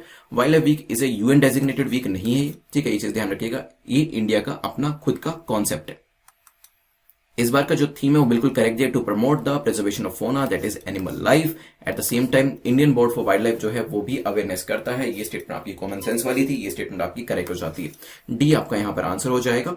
चलते हैं नेक्स्ट क्वेश्चन के ऊपर, विच इज क्वेश्चन नंबर 83, जो कि शिपिंग कॉर्पोरेशन ऑफ इंडिया को लेकर है। पूछा गया शिपिंग कॉर्पोरेशन ऑफ इंडिया को लेकर बताएं कौन सी स्टेटमेंट आपकी करेक्ट है। It's a government of India public sector enterprise, PSC है। इसका हेडक्वार्टर कोचीन में है। ये ऑपरेट एंड मैनेज करती है वेसल्स को that service both national and international lines के ऊपर। सोचें। चलिए, तो यहां पे ये स्टेटमेंट बिल्कुल सही है, गवर्नमेंट ऑफ इंडिया की पब्लिक सेक्टर एंटरप्राइज है। यूनियन मिनिस्टर फॉर शिपिंग ने अभी रिसेंटली डायमंड जुबली सेलिब्रेशन किया था यहाँ पे शिपिंग कॉर्पोरेशन ऑफ इंडिया का। दैट्स वाई ये न्यूज दे रखी थी 60 साल जो है शिपिंग कॉर्पोरेशन ऑफ इंडिया ने अपने कंप्लीट कर लिए हैं और अभी 1961 में इसे स्टैब्लिश किया गया था। दैट्स वाई ये न्यूज में थी। और इसके बारे में सेकंड स्टेटमेंट जो है, चाहे वो नेशनल व्हीकल्स हो, नेशनल वेसल्स हो या फिर इंटरनेशनल वेसल्स हो, दोनों को ही यहाँ पे केटर किया जाता है, तो सेकंड स्टेटमेंट भी आपकी करेक्ट हो जाती है। What about the third statement, headquarter कहां पर होगा इसका? Its headquarter is in Mumbai, ना कि कोची। तो यहाँ पे तीसरी स्टेटमेंट आपकी इनकरेक्ट हो जाती है। आंसर क्या हो जाएगा? D will be the correct answer. 84th question को देख लेते हैं। Which state receive the first prize in Swachh Bharat पुरस्कार? स्वच्छ भारत पुरस्कार में किस स्टेट को प्राइज मिला है, जल्दी से बताएं। स्वच्छ Bharat Diwas 2020 was celebrated on the occasion of Gandhi Jayanti के टाइम पे हमने इसे सेलिब्रेट किया और यहाँ पे गुजरात स्टेट को ये पर्टिकुलर अवार्ड जो है वो दिया गया। चलिए, इसमें डिस्ट्रिक्ट लेवल पे और जिला लेवल पे, ब्लॉक लेवल पे भी ये चीजें दी गई थी, प्राइजेस दिए गए थे। डिस्ट्रिक्ट लेवल पे बात करी जाए, ब्लॉक लेवल पे बात करी जाए, तो उसके अगर आपको नाम याद है तो कमेंट सेक्शन में जरूर बताइएगा। मैंने आपको बताए थे, मुझे अच्छे से याद है। 85th क्वेश्चन को देखते हैं। 85th क्वेश्चन बात करता है नेशनल जल जीवन मिशन को लेकर। दो स्टेटमेंट्स हैं। पहली कहती है it has reached out to states duties to ensure Gram Sabhas are convened at the earliest to pass a resolution for providing safe water in all the schools, Anganwadi centers and other public institution in the village in next 100 days. तो national जल जीवन mission के अंदर यहाँ पे schools हो, anganwadi centres हो, अगले 100 दिनों के अंदर उनको यहाँ पे साफ पानी जो है, सेफ पानी जो है प्रोवाइड किया जाएगा. These facilities will be operated and maintained by gram panchayat and sub committee, village water and sanitation committee और पानी समिति के द्वारा ये जो सारी फैसिलिटीज है इसको मेंटेन किया जाएगा. सोचिए इसके बारे में. चलिए, तो रिसेंटली यूनियन मिनिस्टर ऑफ जल शक्ति ने एक स्पेशल मिशन मोड कैंपेन में क्या होता है, टाइम बाउंड मैनर में चीजों को कंप्लीट किया जाता है. इसी वजह से 100 दिन का टाइम दिया गया था स्कूल्स के अंदर और आंगनवाड़ी सेंटर्स के अंदर साफ पानी प्रोवाइड करने के लिए. और यहां पे कहा था कि ये जो फैसिलिटी एक बार हम शुरू कर देंगे, इसको मेंटेन करने का काम ग्राम पंचायत का और पानी समिति का रहने वाला है. चलिए 86 क्वेश्चन को देखते हैं. Which of the following statement is or are correct about Bong Sagar exercise. Bongo Sagar exercise पहला एडिशन जो है इसका 2019 में हुआ था. ट्राइलेटरल एक्सरसाइज है और ये हेल्ड करी जाती है इंडिया, म्यांमार और बांग्लादेश के बीच में. सोचिए. चलिए, तो अभी recently second edition of India's navy Bangladesh navy bilateral exercise Bongo Sagar जो है इसको ऑर्गेनाइज किया गया था. बायलेटरल है तो ये ट्राइलेटरल नहीं हो सकती, और जब ट्राइलेटरल नहीं हो सकती तो यहाँ पे म्यांमार भी इसमें नहीं हो सकता. तो पहली जो स्टेटमेंट है वो करेक्ट हो जाती है. फर्स्ट एडिशन 2019 में किया गया था, अभी इसका सेकंड एडिशन 2020 में कुछ महीने पहले ही किया गया था, ध्यान रखिएगा. चलिए 87 क्वेश्चन को देखते हैं. Annual crime in India 2019 report के बारे में पूछा कि बताएं कौन सी स्टेटमेंट आपकी इनकरेक्ट है. यहाँ पे आपको बताना है कौन सा कथन आपका गलत है. ठीक है, तो यहाँ पे पहली स्टेटमेंट कहती है reports a decrease in crimes against schedule caste and schedule tribes. तो SC/ST के अगेंस्ट में क्राइम जो है डिक्रीज हुआ as per the report. Uttar Pradesh के अंदर सबसे ज्यादा क्राइम्स जो है शेड्यूल कास्ट के अगेंस्ट में रिकॉर्ड करे गए हैं, और मध्य प्रदेश के अंदर सबसे ज्यादा क्राइम जो है वो ST के अगेंस्ट में रिपोर्ट किया गया. आपको गलत बताना है इसमें से. सोचे क्या आंसर होगा. चलिए, तो नेशनल क्राइम रिकॉर्ड ब्यूरो का जो डेटा है 2019 की जो रिपोर्ट है वो निकाली गई है, उसका डेटा निकाला गया है. तो इसमें बताया है कि देयर इज एन इंक्रीज, एक इंक्रीज देखा गया है the crime against schedule caste and schedule tribe. तो पहली जो स्टेटमेंट है वो आपकी इनकरेक्ट हो जाती है. बट यस, शेड्यूल कास्ट के अगेंस्ट में सबसे ज्यादा क्राइम जो है यूपी के अंदर देखा गया है एज पर द रिपोर्ट जो डेटा ने बताया है, और मध्य प्रदेश के अंदर ST के अगेंस्ट में. तो आंसर क्या हो जाएगा, C, क्योंकि आपको इनकरेक्ट ही इसके अंदर बताना था. 88 क्वेश्चन को देखते हैं जो कि क्राइम अगेंस्ट वुमेन को लेकर है. पूछा गया इसको लेकर बताएं करेक्ट स्टेटमेंट कौन सी है. UP tops the list on crime against women.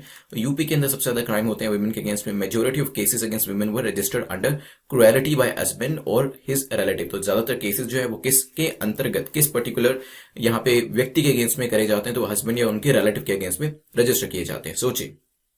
चलिए, तो क्राइम अगेंस्ट वुमेन की बात करी जाए तो इसने एक इंक्रीज जो है 7.3% इसका दिखाया है 2019 में, अगर 2018 से कंपेयर करते हैं. और यहाँ पे दोनों जो स्टेटमेंट्स हैं वो करेक्ट है. यूपी का नाम सबसे ऊपर आता है, और ज्यादातर जो मामले रजिस्टर किए जाते हैं वो हस्बैंड या उसके जो रिलेटिव होते हैं उसके अगेंस्ट में ही किए जाते हैं. सो C is the correct answer. Question number 89 को देखते हैं. क्वेश्चन नंबर 89 जो बात कर रहे हैं इंस्टेंसेस ऑफ ज़ॉम्बी फायर्स को लेकर है. पूछा गया instances of zombie fires have been recently reported from. कहां से इसे रिपोर्ट किया गया, रिसेंटली न्यूज में था ये. चलिए, तो आपने सोच लिया होगा tundra region is the correct answer. Tundra region से इनको अभी रिसेंटली रिपोर्ट किया गया, न्यूज में भी मेंशन किया गया था. न्यूज स्टडी ने कहा है कि जो आपकी आर्कटिक रीजन के अंदर जो फ्रीक्वेंसी है वो इस तरह की फायर्स की काफी बढ़ गई है. इसमें होता क्या है, बेसिकली आप देख रहे हैं यहाँ पे देख सकते हैं, तो फायर लगी, जो फायर यहाँ पे हट जाती है, बुझ जाती है, तो इसके नीचे जो हीट होती है अभी भी स्टे करती है, और ये जो हीट है ये ट्रांसपोर्ट हो जाती है दूसरी लोकेशन पे. और यहां पर अगर ड्राई लीव्स पड़े, सरफेस जो है काफी इस तरीके का है जो कि फायर के लिए बिल्कुल आप कह सकते हो उपयुक्त है, तो यहां पर फायर कुछ टाइम के बाद लग सकती है. तो यहां फायर लगी जिसकी वजह से इसके जो नीचे वाला रीजन था वहां पर काफी हीट जनरेट हो गई. इस हीट ने एक जगह से दूसरी जगह पे अपने आप को शिफ्ट किया और दूसरी जगह पे इसकी वजह से फायर लगी. चलिए 19 क्वेश्चन को देखते हैं जो कि अंबेडकर के बारे में पूछा गया. Ambedkar social innovation and incubation mission has been launched by. तो किसके द्वारा इसे लॉन्च किया गया, 4 मिनिस्ट्रीज के नाम आपके सामने है, सोचिए. चलिए, तो अभी recently ministry of social justice and empowerment ने Ambedkar social innovation and incubation mission, जिसे कि असीम कहा जाता है, इसको लॉन्च किया है. तो ध्यान रखिएगा. अब सोचें कि इसका मिशन क्या होगा. तो शेड्यूल कास्ट के अंदर इनोवेशन को प्रमोट करना है और एंटरप्राइजिंग बिहेवियर को आपको इसके अंदर मोटिवेट करना है, प्रमोट करना है. उसके अंदर यूथ के अंदर खास तौर पे जो एंटरप्रेन्योरशिप है उसको प्रमोट किया जाएगा, और खासतौर पे दिव्यांग के ऊपर इसमें ध्यान दिया जाएगा. चलते हैं नेक्स्ट क्वेश्चन के ऊपर. 91st क्वेश्चन बात करता है ब्रह्मोस को लेकर. पहली स्टेटमेंट कहती है इसको it is the world's fastest supersonic missile. दुनिया की सबसे फास्टेस्ट सुपरसोनिक मिसाइल है ये. It is a supersonic missile travelling at a speed of 2.8 Mach. 2.8 Mach इसकी स्पीड है, और इसे सी से भी लॉन्च किया जा सकता है. सोचे. चलिए, BrahMos land attack cruise missile surface to surface missile है। अभी इसका एक सक्सेसफुल टेस्ट फायर किया गया था बालासोर उड़ीसा से, that's why it was in news. और यहां पे बात करी जाए तो yes, world fastest cruise missile है, 2.8 मैक स्पीड है, मतलब जो ध्वनि की तीव्रता है, साउंड की स्पीड है, उससे 2.8 गुना ज्यादा इसकी स्पीड है। इसको सी से भी लॉन्च किया जा सकता है। इसके अलग अलग वेरियंट्स जो है वो यहाँ पर लॉन्च किए गए हैं। किस दूसरी कंट्री के साथ इंडिया ने मिलकर ये बनाई है? इजी क्वेश्चन है, आंसर करिए कॉमेंट सेक्शन में इसका। इंडिया और दूसरी कौन सी कंट्री थी जिसने ब्रह्मोस को मिलकर बनाया? क्योंकि आप देखेंगे ब्रह्मोस, तो ये दो रिवर्स का नाम है, और एक रिवर ब्रह्मपुत्र इंडिया से आती है, दूसरी मोस्कोवा कहां से आती है? सोचिएगा, वही दूसरी कंट्री का नाम है। 92nd क्वेश्चन को देखते हैं, जो कि बात कर रहा है डेटा गवर्नेंस क्वालिटी इंडेक्स को लेकर। पहली स्टेटमेंट कहती है ये रिलीज किया गया according to the survey conducted by DMEO, development monitoring and evaluation office, NSO के द्वारा। It is based on self assessment review of data preparedness levels to produce a DGQI score card. इसके अंदर एक डीजीक्यूआई score card जो है उसको भी बनाया जाता है। सोचिए, फिर करते हैं इसके ऊपर एक डिस्कशन। चलिए, तो recently DMEO, development monitoring and evaluation office, NITI Aayog ना कि एनएसओ, उसने ये जो डेटा है रिलीज किया है। इसके अंदर वेरियस मिनिस्ट्रीज जो थी उसको अलग अलग रैंकिंग दी गई थी, अलग अलग मार्क्स दिए गए थे डिपेंडिंग अपॉन देयर परफॉर्मेंस। और बताया गया कि department of fertiliser under ministry of chemical and fertiliser का रैंक जो है वो सेकंड आया है। इसके अंदर काफी अच्छा परफॉर्म किया उन्होंने, that's why it was in news. और यस, इसके अंदर एक डीजीक्यूआई स्कोर कार्ड जो है वो दिया जाता है, but it is by NITI Aayog. NITI Aayog के द्वारा रिलीज किया गया है। आंसर क्या हो जाएगा? B will be the correct answer. चलते हैं नेक्स्ट क्वेश्चन के ऊपर, जो कि आयुष ग्रिड को लेकर है, पूछा गया है। बताएं इसमें कौन सी स्टेटमेंट आपकी करेक्ट है, कौन सा कथन आपका सही है। आयुष ग्रिड प्रोजेक्ट जो है मिनिस्ट्री ऑफ आयुष ने 2018 में शुरू किया था, हो सकता है। It aims to create a comprehensive IT backbone for the entire sector and ease transport outside India. तो इंडिया के बाद भी ट्रांसपोर्ट किया जा सकता है, और पूरा आईटी को बैकबोन बना के इसको शुरू किया जा रहा है। It is set to be integrated with the national digital health mission, NDHM के साथ भी इसे इंटीग्रेट किया जा रहा है। सोचिए, चलिए डिस्कस करते हैं। आयुष ग्रिड की बात करें तो मिनिस्ट्री आयुष ने 2018 में लॉन्च किया था, तो बिल्कुल करेक्ट हो जाती है स्टेटमेंट। इसको एनडीएचएम के साथ भी इंटीग्रेट किया जाए तो बेसिकली इसमें होगा क्या? देखिए, operational integration of Ayush grid में आईटी बैकबोन स्ट्रक्चर क्रिएट किया जा रहा है फॉर आयुष सेक्टर। इसमें एनडीएचएम के साथ भी इसको लिंक किया जाएगा, और बेसिकली मिनिस्ट्री ऑफ आयुष क्या करने की कोशिश करिए, जो पूरा आयुष सेक्टर है उसको डिजिटाइज करने की कोशिश कर रही है, उसी के थ्रू ट्रांसफॉर्मेशन लाने की कोशिश करी जा रही है, चाहे वो हेल्थ केयर डिलीवरी के अंदर हो, रिसर्च एंड एजुकेशन के अंदर हो, हेल्थ प्रोग्राम्स के अंदर हो। तो पूरा एरिया जो है वो डिजिटाइजेशन करने का यहाँ पे पर्पस किया गया। तो सेकंड स्टेटमेंट यहाँ पे इसका कोई लिंक नहीं था, दिस इज इनकरेक्ट। तो आंसर क्या हो जाएगा? B will be the correct answer. चलते हैं नेक्स्ट क्वेश्चन के ऊपर, जो कि वैभव 2020 समिट को लेकर है। पूछा गया वैभव 2020 समिट को लेकर बताएं कौन सी स्टेटमेंट आपकी यहां पर नॉट ट्रू है, कौन सी यहां पे गलत है। The aim of the summit is to bring out a, देखिए यहां पे नहीं बताना, इसको पहले आप सर्कल में डाल लीजिए। एम क्या है समिट का? Bring out a comprehensive road map leveraging the expertise in ease of doing business. तो ईज ऑफ डूइंग बिजनेस के अंदर एक्सपर्टीज लाना, और यहां पे इसके साथ साथ एक comprehensive road map banana. It will utilize the knowledge pool of global Indian researchers. तो ग्लोबल लेवल पे जो इंडियन रिसर्चर्स हैं उनकी नॉलेज को यूज किया जाएगा इसके अंदर। It is being organise by FICCI, तो federation of Indian chamber of commerce of India के द्वारा इसे जो ऑर्गेनाइज है किया जा रहा है। सोचिए इसके बारे में, फिर मैं आपको इसका आंसर बताता हूं। चलिए, recently prime minister Narendra Modi जो है उन्होंने इनोग्रेट किया था वैभव को। वैभव की फुल फॉर्म क्या है? वैश्विक भारतीय वैज्ञानिक summit, global virtual level summit थी, जिसके अंदर हमारे रेजिडेंट इंडियन रिसर्चर्स, एकेडमिशियंस ने पार्टिसिपेट किया था। It is being organised by 200 Indian academic institutes ने मिलकर इसे ऑर्गेनाइज किया था। साथ में साइंस एंड टेक्नोलॉजी डिपार्टमेंट भी था, और इसके साथ साथ प्रिंसिपल साइंटिफिक एडवाइजर भी थे गवर्नमेंट ऑफ इंडिया की तरफ से। The aim of the summit is to bring out a comprehensive road map leveraging the expertise. तो जो हमारे यहाँ पे आपका नॉलेज पूल है उसकी एक्सपर्टीज यूज करना, जो रिसर्चर्स है, इंडियन रिसर्चर्स है, उनकी नॉलेज को यूज करना, जिससे कि जो प्रॉब्लम्स है किस लेवल पे, जो चैलेंजेस हमारे यहाँ पे डेवलपमेंटल एरियाज के अंदर फेस किए जाते हैं उसको कैसे दूर किया जा सकता है, उसके अंदर क्या सोल्यूशन प्रोवाइड कराए जा सकते हैं, ये यहाँ पे इंटेलिजेंसिया क्लास जो है उसके वेरियस सोल्यूशन हमें प्रोवाइड करेगी। ठीक है, तो यहाँ पे सेकंड स्टेटमेंट आपकी करेक्ट हो जाती है। अब बात आती है aim of the summit is to bring out a comprehensive road map leveraging the expertise in ease of doing business. तो यहाँ पे ईज ऑफ डूइंग बिजनेस नहीं था, जैसे कि मैंने आपको बताया। फर्स्ट स्टेटमेंट आपकी इनकरेक्ट हो जाती है, और मैंने आपको यह भी बताया कि फिकी के द्वारा नहीं है, 200 इंडियन एकेडमिक इंस्टीट्यूट्स ने एसएनटी डिपार्टमेंट के साथ मिलकर इसे ऑर्गेनाइज किया है। लेवरेज किसके ऊपर किया जा रहा है? जो रिसर्चर्स हैं, जो आपके यहाँ पे एडवाइजर्स हैं, उनकी नॉलेज के ऊपर यहाँ पे जो रिलाय है वो किया जा रहा है, ना कि ईज ऑफ डूइंग बिजनेस के ऊपर एक्सपर्टीज में। तो पहली स्टेटमेंट तो वैसे ही गलत हो गई थी, तो आंसर क्या हो जाएगा? ए या B? B is the correct answer, क्योंकि पहली और तीसरी स्टेटमेंट आपकी जो है वो इनकरेक्ट हो जाती है और इसमें आपको नोट ट्रू ही बताना था। तो वैभव इज वैश्विक भारतीय वैज्ञानिक समिट, जिसमें जो एडवाइजर्स हैं, जो इंटेलिजेंसिया क्लास है, वो हमारे यहाँ पे डेवलपमेंटल के अंदर जो चैलेंजेस है उसको कैसे सोल्व किया जा सकता है इसके बारे में बताएंगे। 95th क्वेश्चन जो है रेस 2020 को लेकर है, पूछा गया रेस 2020 को लेकर बताएं कि किस पे ये फोकस करता है, ईज ऑफ डूइंग बिजनेस पे, आर्टिफिशियल इंटेलिजेंस, कोविड-19 वैक्सीन या फिर नन ऑफ द अबव। सोचिए। चलिए, तो अभी recently ministry of electronics and information technology that is मीटी और नीति आयोग ने एक global virtual summit on artificial intelligence, जिसको क्या कहा गया, रेज, तो इसकी फुल फॉर्म क्या होगी, रेज की full form, RAISE is responsible artificial intelligence for social empowerment 2020। इसे अभी कुछ महीने पहले ऑर्गेनाइज किया था, समिट को प्राइम मिनिस्टर मोदी ने इनॉग्रेट किया था, that's why it is important for exam. यहां पे बात करी जाए तो 20 का आंसर हो जाएगा, क्योंकि नाम में ही आपको यहाँ पे आर्टिफिशियल इंटेलिजेंस दिख रहा है और इसकी फुल फॉर्म पता होती तो आपको ये चीज समझ में आ जाती। नीति आयोग के द्वारा और मीटी के द्वारा इसे ऑर्गेनाइज किया गया है, B is the correct answer. Question number 96 को देखते हैं, जो कि पाकुर हनी को लेकर है, पूछा गया इसको लेकर बताएं कौन सी स्टेटमेंट करेक्ट है। It is gathered by Santhal tribes and vulnerable Pahadiya tribes from Madhya Pradesh, हो सकता है। एंटीऑक्सीडेंट का काफी अच्छा सोर्स है एंड इसे मिनिस्ट्री ऑफ ट्राइबल अफेयर के द्वारा लॉन्च किया गया है। सोचें। चलिए, अभी recently ministry of tribal affairs Arjun Munda जो है उन्होंने पाकुर हनी को यहाँ पे लॉन्च किया on the occasion of Gandhi Jayanti. It is gathered by Santhal tribes, बिल्कुल ठीक है, and vulnerable Pahadiya tribes from Pakur Jharkhand, ना कि मध्य प्रदेश। तो पाकुर रीजन में झारखंड से इसे कलेक्ट किया जाता है, मध्य प्रदेश से नहीं, ध्यान रखिएगा। हालांकि ट्राइब्स के जो नाम दिए हैं यहाँ पे सांथल एंड पहाड़िया वो बिल्कुल करेक्ट दिए गए हैं। Is it a good source of antioxidant, तो यस, एंटीऑक्सीडेंट का अच्छा सोर्स है ये। और third statement ministry of tribal affair के द्वारा लॉन्च किया गया, ये भी सही है। इसे ट्राइबल प्रोडक्ट्स को, जिसके अंदर आपका ट्राइफेड जो है वो भी शामिल रहता है, इनको प्रोत्साहन देने की कोशिश करिए। तो ट्राइबल प्रोडक्ट्स को यहां पे प्रमोट किया जा रहा है। चलते हैं नेक्स्ट क्वेश्चन के ऊपर, जो कि कुवैत को लेकर है, पूछा गया कुवैत को लेकर बताएं इनकरेक्ट स्टेटमेंट आपकी कौन सी है। ठीक है, कौन सा कथन आपका गलत है। पर्शियन गल्फ जो है इसके ईस्ट में लोकेट करती है और इसका बॉर्डर इराक को टच करता है। सोचिए कुवैत के बारे में, फिर करते हैं डिस्कशन। चलिए एक बार लोकेशन देखें कुवैत की। सो दिस इज पर्शियन गल्फ, पीछे इराक है, ऊपर ईरान है, नीचे सऊदी अरेबिया है।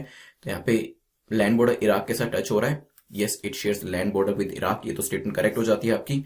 फिर Persian Gulf is located to the east, yes, Persian Gulf आपने देखी थी ईस्ट डायरेक्शन में ही है। ठीक है, तो दोनों स्टेटमेंट ठीक है। आपसे पूछा है इनकरेक्ट कौन सी है, तो नन ऑफ द अबव, कोई भी गलत नहीं है, क्योंकि दोनों स्टेटमेंट्स हमारी करेक्ट है। 98 देखते हैं, what is the meaning of offset in defence sector. Defence sector में ऑफसेट का क्या मतलब होता है, sell at a discount, reverse purchase, buyback option, sell exclusively to one country. सोचिए। चलिए, रिसेंटली डिफेंस मिनिस्ट्री जो है अपनी latest defence acquisition procedure DAP, जिसके बारे में हमने शुरू के क्वेश्चंस में भी डिस्कस किया था, इसको लेकर आई है। और यहां पे जो आपकी ऑफसेट क्लॉज है इसको भी डाला गया है। तो बेसिकली इसमें क्या होता है, रिवर्स परचेज होता है। अगर हम किसी कंट्री से कुछ परचेज कर रहे हैं तो उस कंट्री को भी हमसे कुछ परचेज करना पड़ेगा, ताकि जो फॉरेन एक्सचेंज का यहां पे इन्वॉल्वमेंट होता है वो कहीं ना कहीं सेट ऑफ किया जा सके। तो इसके अंदर फॉर एग्जांपल अगर हम फ्रांस से कुछ परचेज करते हैं तो इस तरीके के टर्म्स उसमें डाली जाते हैं कि फ्रांस को कुछ चीजें हमारे यहीं पे प्रोड्यूस करनी पड़ेंगी, कुछ जो रॉ मटेरियल होता है वो हमारी कंट्री से परचेज करना पड़ेगा, या फिर कुछ यहाँ पे टेक्नोलॉजी का ट्रांसफर करना पड़ेगा। इस तरीके के जो सब क्लॉजेज होते हैं वो इसके अंदर डाले जाते हैं। तो आंसर क्या हो जाएगा, रिवर्स परचेज। चलिए क्वेश्चन नंबर 99 को देखते हैं, पूछा गया है कि कौन सी स्टेटमेंट करेक्ट है। मोटर व्हीकल एक्ट के बारे में है, 2019 में कह रहे हैं कि 134A करके एक सेक्शन जो था वो डाला गया था, वो जो गुड समैरिटन से रिलेट करता था। It provides that a good Samaritan shall not be liable for any civil or criminal action or any injury or death to a victim of the accident involving a motor vehicle while rendering emergency medical or non medical care or assistance. तो यहाँ पे good Samaritan जो है उसको कह रहा है कि उसके ऊपर कोई भी सिविल या क्रिमिनल लाइबिलिटी नहीं होगी। इस तरीके का जो क्लॉज है वो डाला गया और यहाँ पे क्लॉज का नाम भी दिया गया। सोचिए।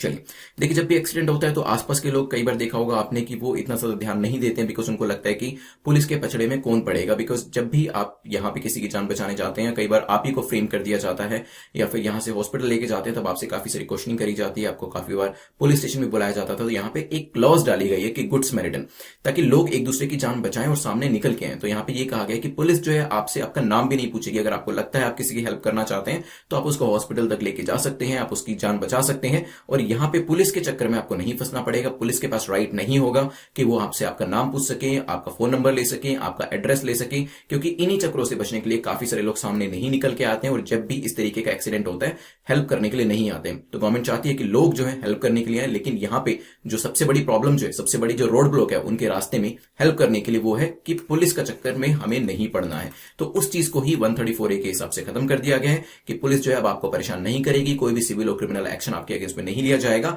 वी एक्सपेक्ट कि आप आए और नेशन बिल्डिंग के अंदर अपना साथ दें, अपने जो आपके ब्रदर्स एंड सिस्टर्स हैं उनको बचाने के लिए सामने आए जब भी आपके सामने इस तरीके का कुछ प्रॉब्लम होता है। तो चलते हैं आज के लास्ट क्वेश्चन पे।